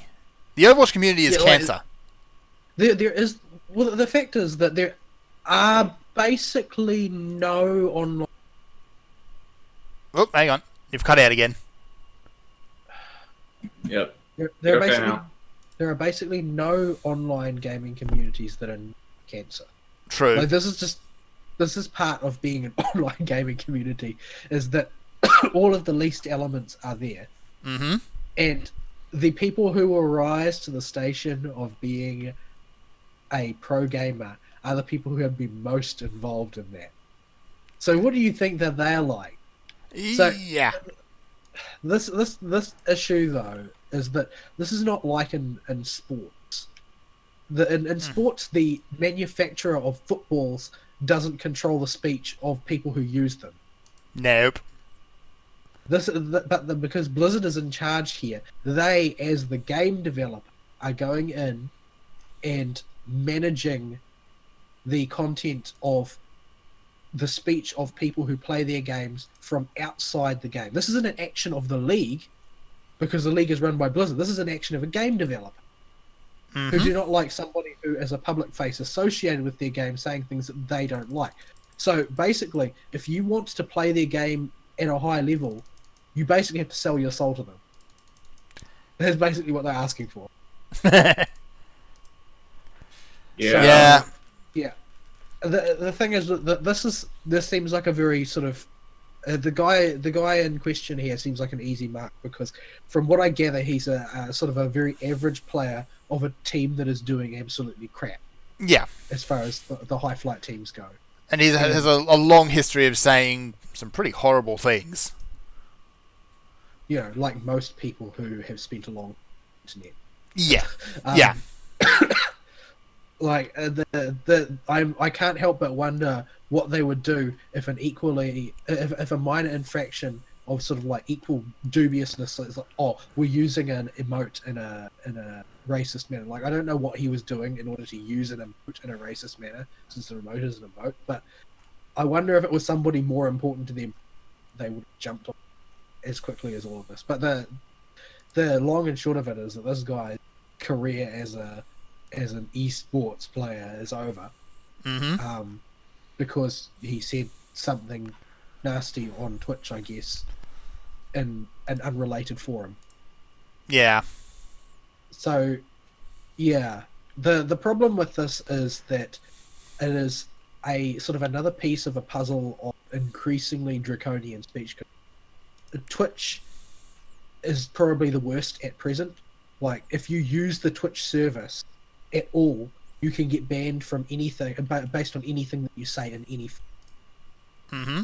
So, like, let's say we were big Twitch users. Let's say that we were big Twitch users who did all of our normal stuff on Twitch, but we happened to drive a lot of traffic for their site.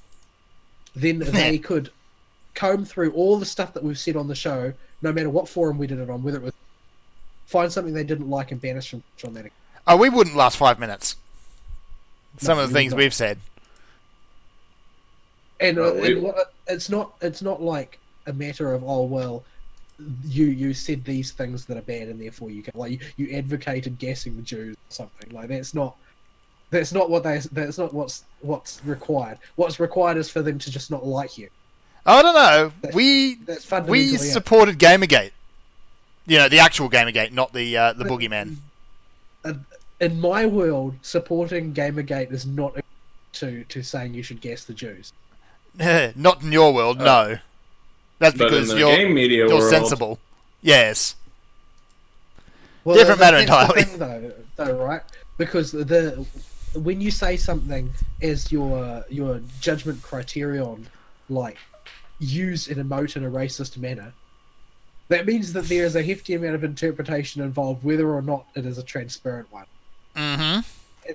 We've seen a lot of this recently. Like the one that's been in the news lately, Twitter, where they did the the Project Veritas hidden camera interviews with their technicians. Right. Oh yes. And the revealed information was basically that they have a department at Twitter who basically bans anything that they don't like. Mm-hmm. Like, oh, we don't like that this person has political views that differ from the official line of the company. Therefore, we're going to make up some infraction and shadow ban them. Like, Yes. there's not. Well, the thing with it, I suppose, with shadow banning is you don't need to make infraction; you just shadow ban, and they don't understand what's going on. Yeah. So Twitter just stops working properly. the fact is that this behavior is spreading further and further, and the problem with Blizzard doing it is that I was unable to find any confirmation of this because I couldn't, and Fern couldn't either. But I'm pretty sure that I read something somewhere a while back, saying that Blizzard intended to expand their control over the speech of people who use their games, and this is paralleled, number one, by the stuff that Twitch is doing presently, number two, by companies like WotC, Wizards of the Coast, who, if you want to participate in their event at all, you can get yourself blacklisted if they find you've said something they don't like in any form of any sort. And so that's basically, it's become standard practice particularly in geek industries, because geek industries have the worst infection of progressive propaganda amongst most of them. Although, the news networks still take the trophy on that, but they don't control other people's speech for the most part, except when CNN cut somebody off because they're not saying the right thing. There's basically, the way I see it, is the amount of sort of ontological gap that needs to be leapt over for Blizzard to go from banning people in the Overwatch League to banning people who are playing in ranked on Overwatch is basically non-existent. There's the excuses that they have to make are not sufficiently different that they would balk at one and not at the other. And once Blizzard is willing to ban someone from their ranked play for making the community toxic because of stuff that they say, because I mean there are lots and lots and lots and lots and lots of very, very popular Twitch streamers and so forth who are not part of the Overwatch League. Yep. Who still play Blizzard games. So the leap from we will ban them because they're a member of the represent our brand to we ban them because they play in ranked and they do so on Twitch, therefore represent our brand, to we'll ban them because they play Overwatch on Twitch and they represent our brand, to they play Overwatch, therefore they're under our control. Like, those leaps are not very large, one to the next. Mm-hmm. So this is a really, really bad precedent. Like, you in this particular format where you've got not a governing body but a game publisher, who is the person who gets to decide what speech is acceptable and what speech is not, it's really not a good look. Because let's say that it was MLG who had banned a pro player for something they said outside the gaming forum. Well, Yep. You may or may not agree with their banning.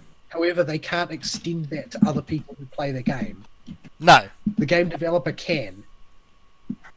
And that's what worries me about this. Look, I can appreciate Blizzard wanting to clear up their communities, because it's just getting out of hand, a lot of these gaming communities. And That's like saying I appreciate a person who really thinks it would be fun to fly by flapping their arms.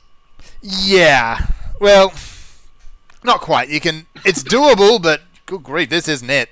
No, I don't think it is doable.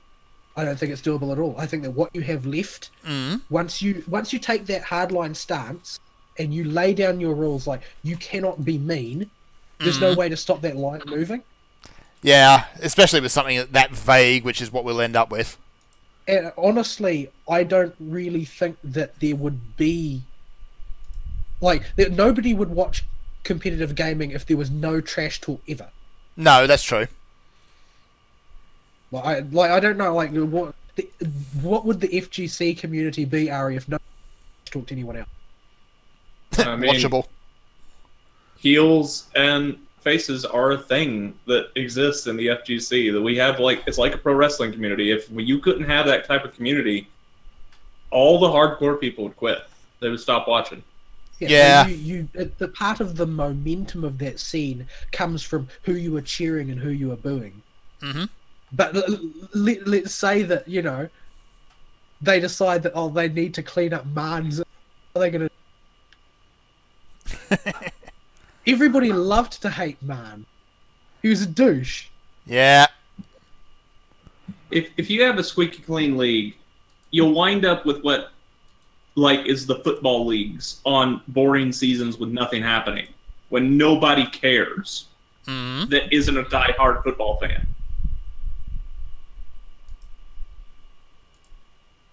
I'm pretty dubious about this whole speech code shtick in general. I understand that they don't like that somebody has said something that they feel is racist. Let's say he said we should gas the Jews, because that's actually racist, as opposed to what he actually said, which is probably nasty, but barely qualifies as racism, because nothing really does that's called racism. I don't think it was even that's probably an unfunny joke. Oh, it might have just been that he, pasted that emote 5 times in chat. I don't know. But let's say he said, we should gas the Jews. Let's say he's actually advocating for genocide in a classic fashion. Why not leave that administrative decision up to his team? Yep, they've kicked him, by the way. Because they have a brand as well. Yeah, they have kicked him. But they've kicked him because he's become a centre of controversy. Mm-hmm. The fact is that the developer of the game and manager of the league stepped in ahead of time to control their brand, as opposed to letting the team control theirs. That's a form of escalation, really. That you look higher and higher in order for your administration. If we can think of it in economic terms, right? That instead of letting this guy become a heel because he's racist, everybody boos him, nobody sign him, except if they want somebody absolutely toxic for some reason. Then he naturally washes out, and the game industry, the game community purifies itself by means of grassroots maintenance of standards. Mm-hmm. A step up from that is to let the team do it, because the team have a brand to have a certain reputation. They want to cultivate a certain intra-team environment amongst their players, and therefore they get rid of somebody who is destabilizing them. The step up from that then is the league coming in and doing it, and they have fused that to the developer coming in and doing that, of intervening in order to maintain the product's image as opposed to the league's image. So you've got a situation where they're trying to control the reputation of footballs and the game of football by means of controlling the behavior of football players, as opposed to clubs doing it. Mm-hmm. And then, but the thing is that the scary one though is at the top level where you've got people advocating for the state to do it like they do in the UK. The reason why the UK is an absolute hellhole now is because if you say anything bad, you can be arrested and put in jail. Oh yes. And that's where this road ends. That's ultimately what lies at the end of that road, of pushing the responsibility for speech higher and higher. Instead of the court of public opinion weighing these people for the things that they say that might be odious, you just have the state step in and declare that somebody is going to jail now because they said something that, you know, the person in charge doesn't like.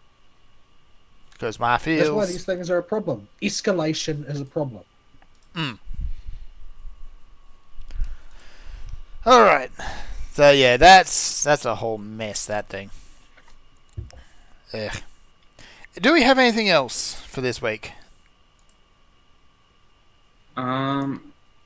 There is something else y'all posted about the FGC movie that I don't. Oh no!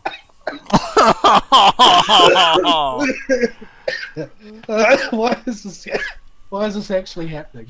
I don't know. I don't.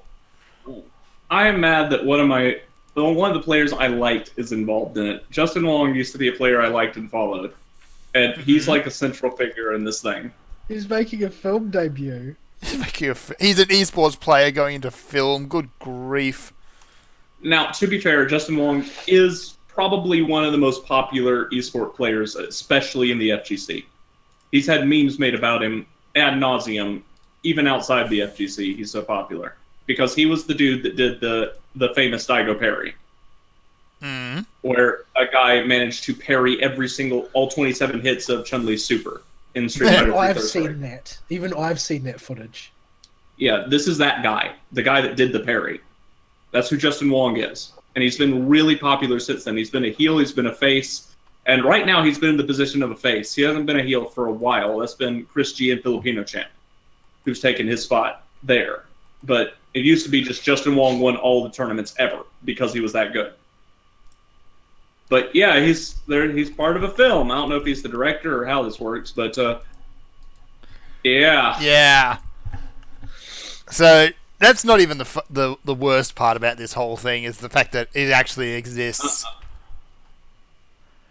The bad part is that they want to make it nakedly political. Yeah. Because everything is improved by making it nakedly political. Well, anything sells better apparently because it's all people want to talk about. No, well, actually, no. No, things that are it nakedly doesn't. political in the box office almost always flop. Well, I suppose if it's a movie, so yeah, it won't do so hot there. Mm-hmm. It'll get more traffic on the Interbuzz though. Oh yeah, but no, that won't translate into any money. No. Yeah, this is gonna turn Jay Wong back into a heel hard. So people in the FGC in general are not a fan of any kind of the BS that like Blizzard just pulled. Like the coaches would step in and call Blizzard out if they tried that. Still not the worst part though. They've announced who the villain is. The villain is. We're alluding to it. Yeah. No, it's not much. Personification of Gamergate. The villain is Gamergate. Yeah. Yep. They're basically, the people making the film are compiling everything they think Gamergate is to one person, a character by the name of Chris Ballard, who is going to basically be what they think Gamergate is. So he's probably going to be literally Satan and run around tearing women's clothes off. Pretty much, like Yeah. they're going to play that angle up. They're going to basically, they are making Gamergate the movie, and they are trying to basically win the favor of one group of gamers by pitting them against another group of gamers. Because that always works so well. Yeah, but it really doesn't seem to have thrilled a lot of people who have heard about it. No. Because, yeah, there's... Gee, good grief, I've lost count of how many actual interpretations of the Gamergate controversy there were. But, yeah, there's the Gamergate that actually happened, the one that happened because the media created, and then there's the boogeyman. Yeah, but the fact is that nobody talks about Gamergate anymore except the media. Pretty much, yeah. Gamergate was a a landmark of note in what has become a pretty widespread culture war in the modern culture, of which, you know, things like the debacle surrounding people who refuse to accept the election of the current United States president and so on. Like, I actually saw something fun actually about that. Matt Damon's moving to Australia because of Trump. I actually respect him for that because he's the only one. Yeah. A lot of them said they'd leave. As much as I think Matt Damon is a moron. Matt Damon. And Matt Damon. Matt Damon. As much as I think that he's a moron, he didn't lie. No. He's actually moving. Yep. And he's living next door to Chris Hemsworth. So, you know, that sounds like a party waiting to happen, honestly. Living next door to Chris Hemsworth. Right. Well, at any rate, it's like that's just, you know, more fruit of the culture war, and we do see that the sort of the groundswell began at sort of ground zero gaming, in terms of, you know, what people are willing to say on the internet, and the desperation on the part of the media to reframe that narrative in their favor is ongoing. And I still see every few weeks Zoe Quinn goes back across my newsfeed because she's somewhere else, some other show, or speaking on some other panel about how hard her by gaming. Like, she has made a business out of Gamergate. Yeah. And the only people that talk about it are people like Sarkeesian, people like Zoe Quinn, writers at Polygon. They're the people that talk about it, and people like the ones making this movie who have seen that, oh, well, we now get to write history. We can write history by putting it in a movie. Well, they've already done it on Wikipedia. We can codify how it will be remembered. Yes. By putting it in a movie. And what's more, we're going to co-opt actual gamers in order to do it, just to show how much cleverer we are than they are. Justin Wong, what are you doing, buddy? He probably doesn't even know. Yeah, he probably does. I'd say he does now.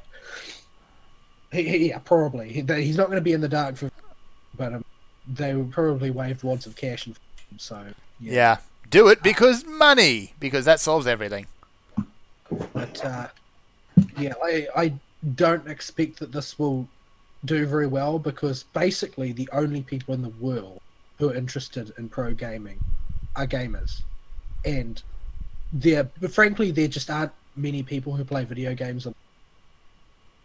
Like, there just aren't. That's the simple reality. All the people who are on the anti-gaming games critics, like that means they don't play games. I'd say the reason they like Breath of the Wild so much is because it's so easy. There are no puzzles of any import there whatsoever, and provided that you don't try and do anything interesting, the game will never challenge you. Incidentally, I would love to watch Polygon try to play Monster Hunter. Just saying. Well, I mean, we've seen them play Doom, so... play in giant air quotes. We've seen them run around staring at the floor. But yeah, so I think that this is a movie that will likely... I think that it's going to end up being one of those. Like, they won't... Because there's no target audience. They have to focus test these things, and it's not going to test well. Because nobody cares about that drama. Except for the people who are really, really into gaming. Who are into watching pro gaming. Who are into playing games that pro gamers play. That sort of thing. Those people are interested. The rest of the audience, they won't even understand the idea. And the idea that Gamergate is a great drama won't make sense to them either. Like, outside, the reason why most people understand how important Gamergate was as a fuse for the current culture war is because the idea is so bizarre and esoteric. Yep. It only makes sense to gamers to begin with. And frankly, it only makes sense to gamers who are on the pro-Gamergate side, because the people on the anti-Gamergate side aren't actually interested in what it was about. They're interested in framing it to be something they need it to be. So, it's all about the politics. So, This is going to be just a disaster waiting to happen. This movie. It won't happen. That's what. If I had to bet, I would say it won't happen. It won't make it through to. It's going to be one of those movies that gets stuck in development. I think it will too as well. So, largely because if it does come out, it'll be like a Ready Player One. Not Ready Player One. What was that indie game? Indie game, the movie. The one with Phil Fish. Yeah, it'll be another one of those that gets laughed at to death as the worst thing ever. I watched that. I watched that whole thing. Why? Just why? I know. The movie is coming out, and I saw an ad for it recently, so that's why I thought of it. I would love to. Ready Player One is the most cringy thing imaginable. I haven't read the. I don't have any intention of seeing the movie, but I know that it's basically wink, wink, nudge, nudge the movie. It was wink, wink, nudge, nudge the game. To be honest, the book. To be honest. I talked about it on the show right after I read it, and I wanted to strangle every single character in it by the end of it. I have seen people say nice things about it. Two, actually. I've seen two nice people. say nice things about it. One of them was saying, "Lol, I remember that," in the exact way prescribed by the book. Yeah. And the other one was Randy Pitchford. Oh. So, yeah, the book, it was nice to say, oh yeah, nostalgia, yeah. But these characters are dumb as posts. But it's wrong. It is also wrong. They get the Tomb of Horrors wrong. They do get the Tomb of Horrors wrong. All of Act 1 is the Tomb of Horrors, and they got it wrong. But it's like the most well-known... It's probably the most... Oh, hang on, there goes the connections again. Did we disconnect? Nope, I think you've all just lagged. Carry on. Again. It's probably the single most well-known module. You can obtain it easily anywhere. If they had rung it up Wizards of the Coast, they would have given them a gratis copy to look at. Probably. They give it to you for free online. It's one of the free modules. Is it one of the free ones it's free now. Because it's ancient legacy material. Right, yeah. So they can go online, they can download it, they can, just a skim read would be enough to get it right. Yep. But now... Yeah, you get in there, and outside, like, the first few rooms, it's all wrong. Yeah. The Zork chapter really annoyed me, because... This is supposed to be a guy who spent his entire life surrounded by games. He knows his game history. He's studied for this event. And there's talking about a White House. Zork! No. It takes 5 chapters before he realizes Zork. It takes 5 chapters for the entire planet to realize it's Zork. Yeah. Whereas anyone who actually knows anything about classic games, it's just, there's a White House. Instant Zork. Well, I don't know about Zork, so... I mean, I don't guess... Like, I never played Zork because the first time that I put one of those games in, I couldn't work out what I was supposed to do, like, at all. They're a bit... I kind of like those games, except they can be a bit vague and obtuse, but... Well, I didn't even know what it was about. Like, oh, yeah. There was absolutely nothing onto. I was utterly confused. Having played through a couple of the Zork games, I still don't know. They devolve very quickly into nonsense, especially once the technology evolved a little bit in that field, and technology is a very loose word.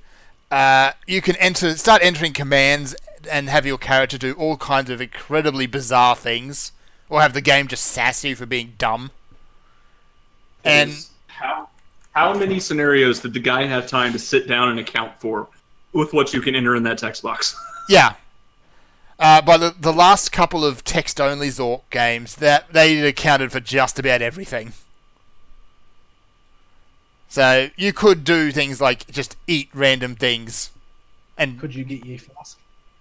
You could not get ye flask.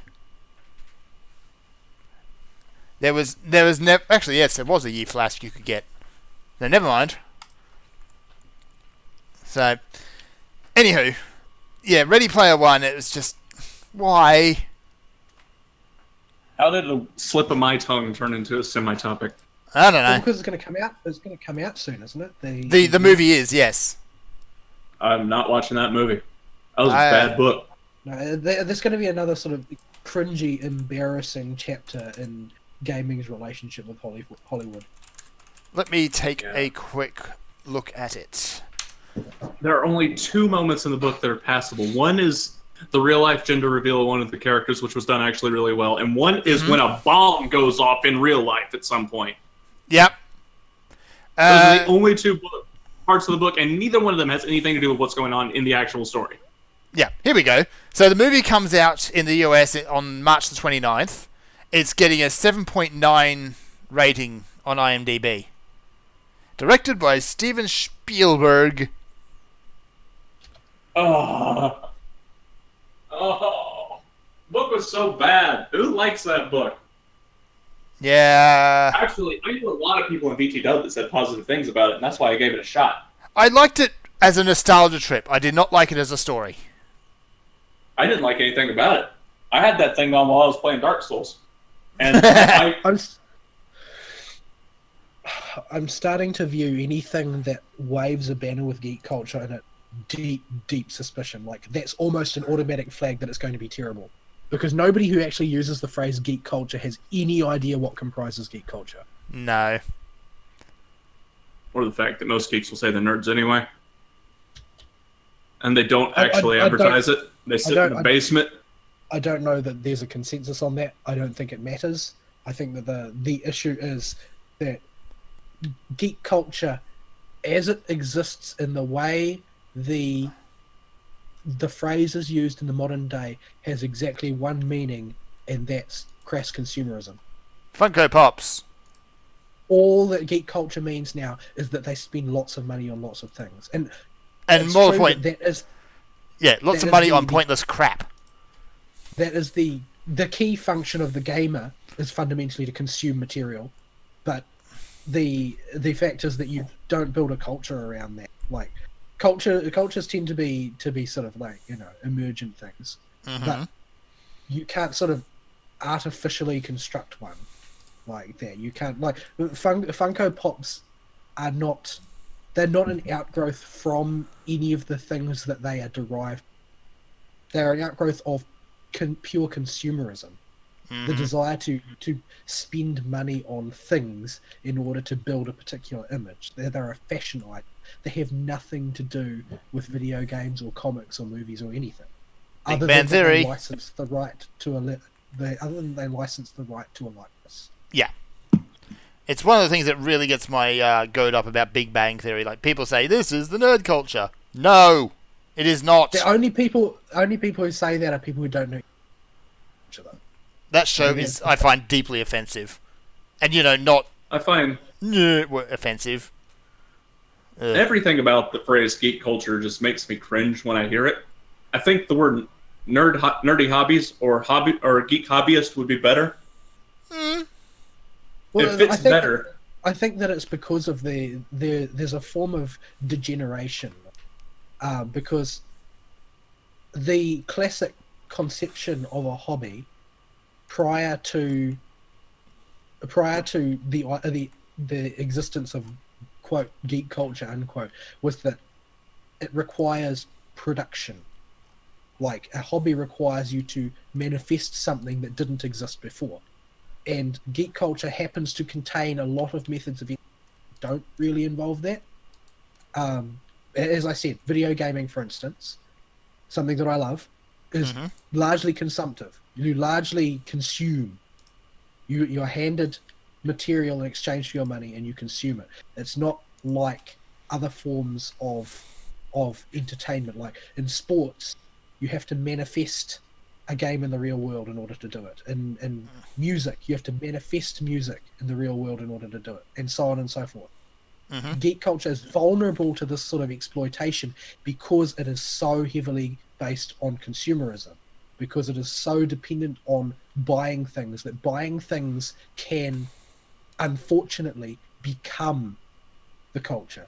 And that's what I think births geek culture, is that basically the consuming part rather than the creative part of gaming basically ran away with and spawned all of these sort of subordinate industries which are just about exploitation. And that Funko Pop phenomenon is sort of like that's next to it in the dictionary. Yeah. Because none of those things are useful. None of those things are attractive in an aesthetic sense. None of those things add value to your life. They are the most waste of space thing that I can possibly imagine. And they sell like hotcakes. Because what do you get when you purchase that? You get having bought it. Yes. That's what you get. All right, we should probably wrap up. We've gotten a bit ranty this show. Yeah. All righty then. I'll do an email topic of the week when y'all finally decide to write us. But closing comments go. What to do for next week's show? I don't even know anymore. I need to find a good game. Like this game, Surviving Mars, is okay, but it's a good game. I'm thinking here to play it while you're doing something else. One of those, huh? One of those. So it's something to do with your hands and your eyes, but not necessarily your brain. Or yeah, it's an audiobook game. It sounds like. It's a Crunchyroll up on the other window game, I think. You only have one set of eyes. Are you a chameleon? I can look between two screens. It's not that hard. It's a pookie. I'm going to lick you and poison you and then fart on you. Ugh. Let's not do that. That's terrible. I've caught a mighty carp. It's a mighty carp. Mighty carp! And cook it. How about you, Vaul? I'm probably going to... for a while. I think I'm sort of at the level where I can play with... Once I get a few older dragons... Once I get a few older dragons under my... Yeah. Not that I've got time to do that, but yeah, so Holy Week is coming up. Yeah. So this week I've had my day off moved to Tuesday. Yay. Without my consultation again. And then that means I've got a 4-day stretch, then I've got 1 day, then I've got another 4-day stretch, which will lead up to Maundy Thursday as the final day there. Probably try and skive off work early so I can get to Mass. And then I've got at least 4 days freedom. Freedom! And that will be Elder Dragon hunting season. Yes, it will. I'm not sure I'm going to get a proper day off until... No. Next week. The week after. So that's going to be fun. It's going to be all go for all Easter for you, is it? Just about. It's a race meet day this week. I see. I'm prohibited by from working by canon laws. Yes. If they were going to put me on, racially they were going to be culturally insensitive. Culturally insensitive, yeah. But if you actually try and claim that, though, I think you'd probably never forgive yourself. But anyway, I could do it tongue in cheek, but they'd be obliged to take it seriously because we had this meeting at work recently, right? Where basically there was a new bullying policy had been put in place by head office. Oh, so no. we had to all sit down in the staff room in a big circle, and we all took turns reading a paragraph of the policy out at a time, like we were in school. Oh wow! So I'm so glad I work in a family business and not have to deal with that crap. As shameful as it was, I therefore know the contents of the anti-bullying discrimination policy at my work. So if they did actually try and put me on a holy day when I have protested on basis of religion, I could actually take that all the way to the top. So wow, yeah, okay. They've implemented a new HR department in the business I work for, which is a separate entity from all of the labs. Also possibly from humanity. Could be. But I think they've got a person in like Brisbane or somewhere that is the HR department, and they are not beholden to any other member of the business other than like the top CEOs. That seems inadvisable. Well, it's not, since their job is largely to handle complaints. They can't, because they don't have any subordinates of their own, they can't actually exert pressure on their own. Mm. But what they can do is respond to things that people give them. So basically, there's nobody within the individual businesses can obtain enough power to be immune to complaints from their subordinates. Mm-hmm.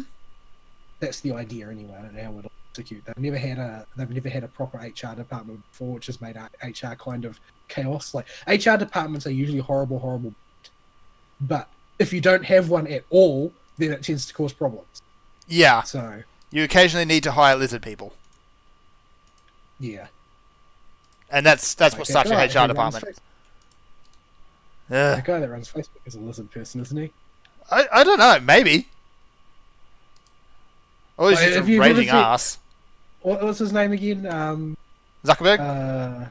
Yeah, Zuckerberg. Like, if you look at him attempting to communicate with normal human beings, he looks like a lizard person.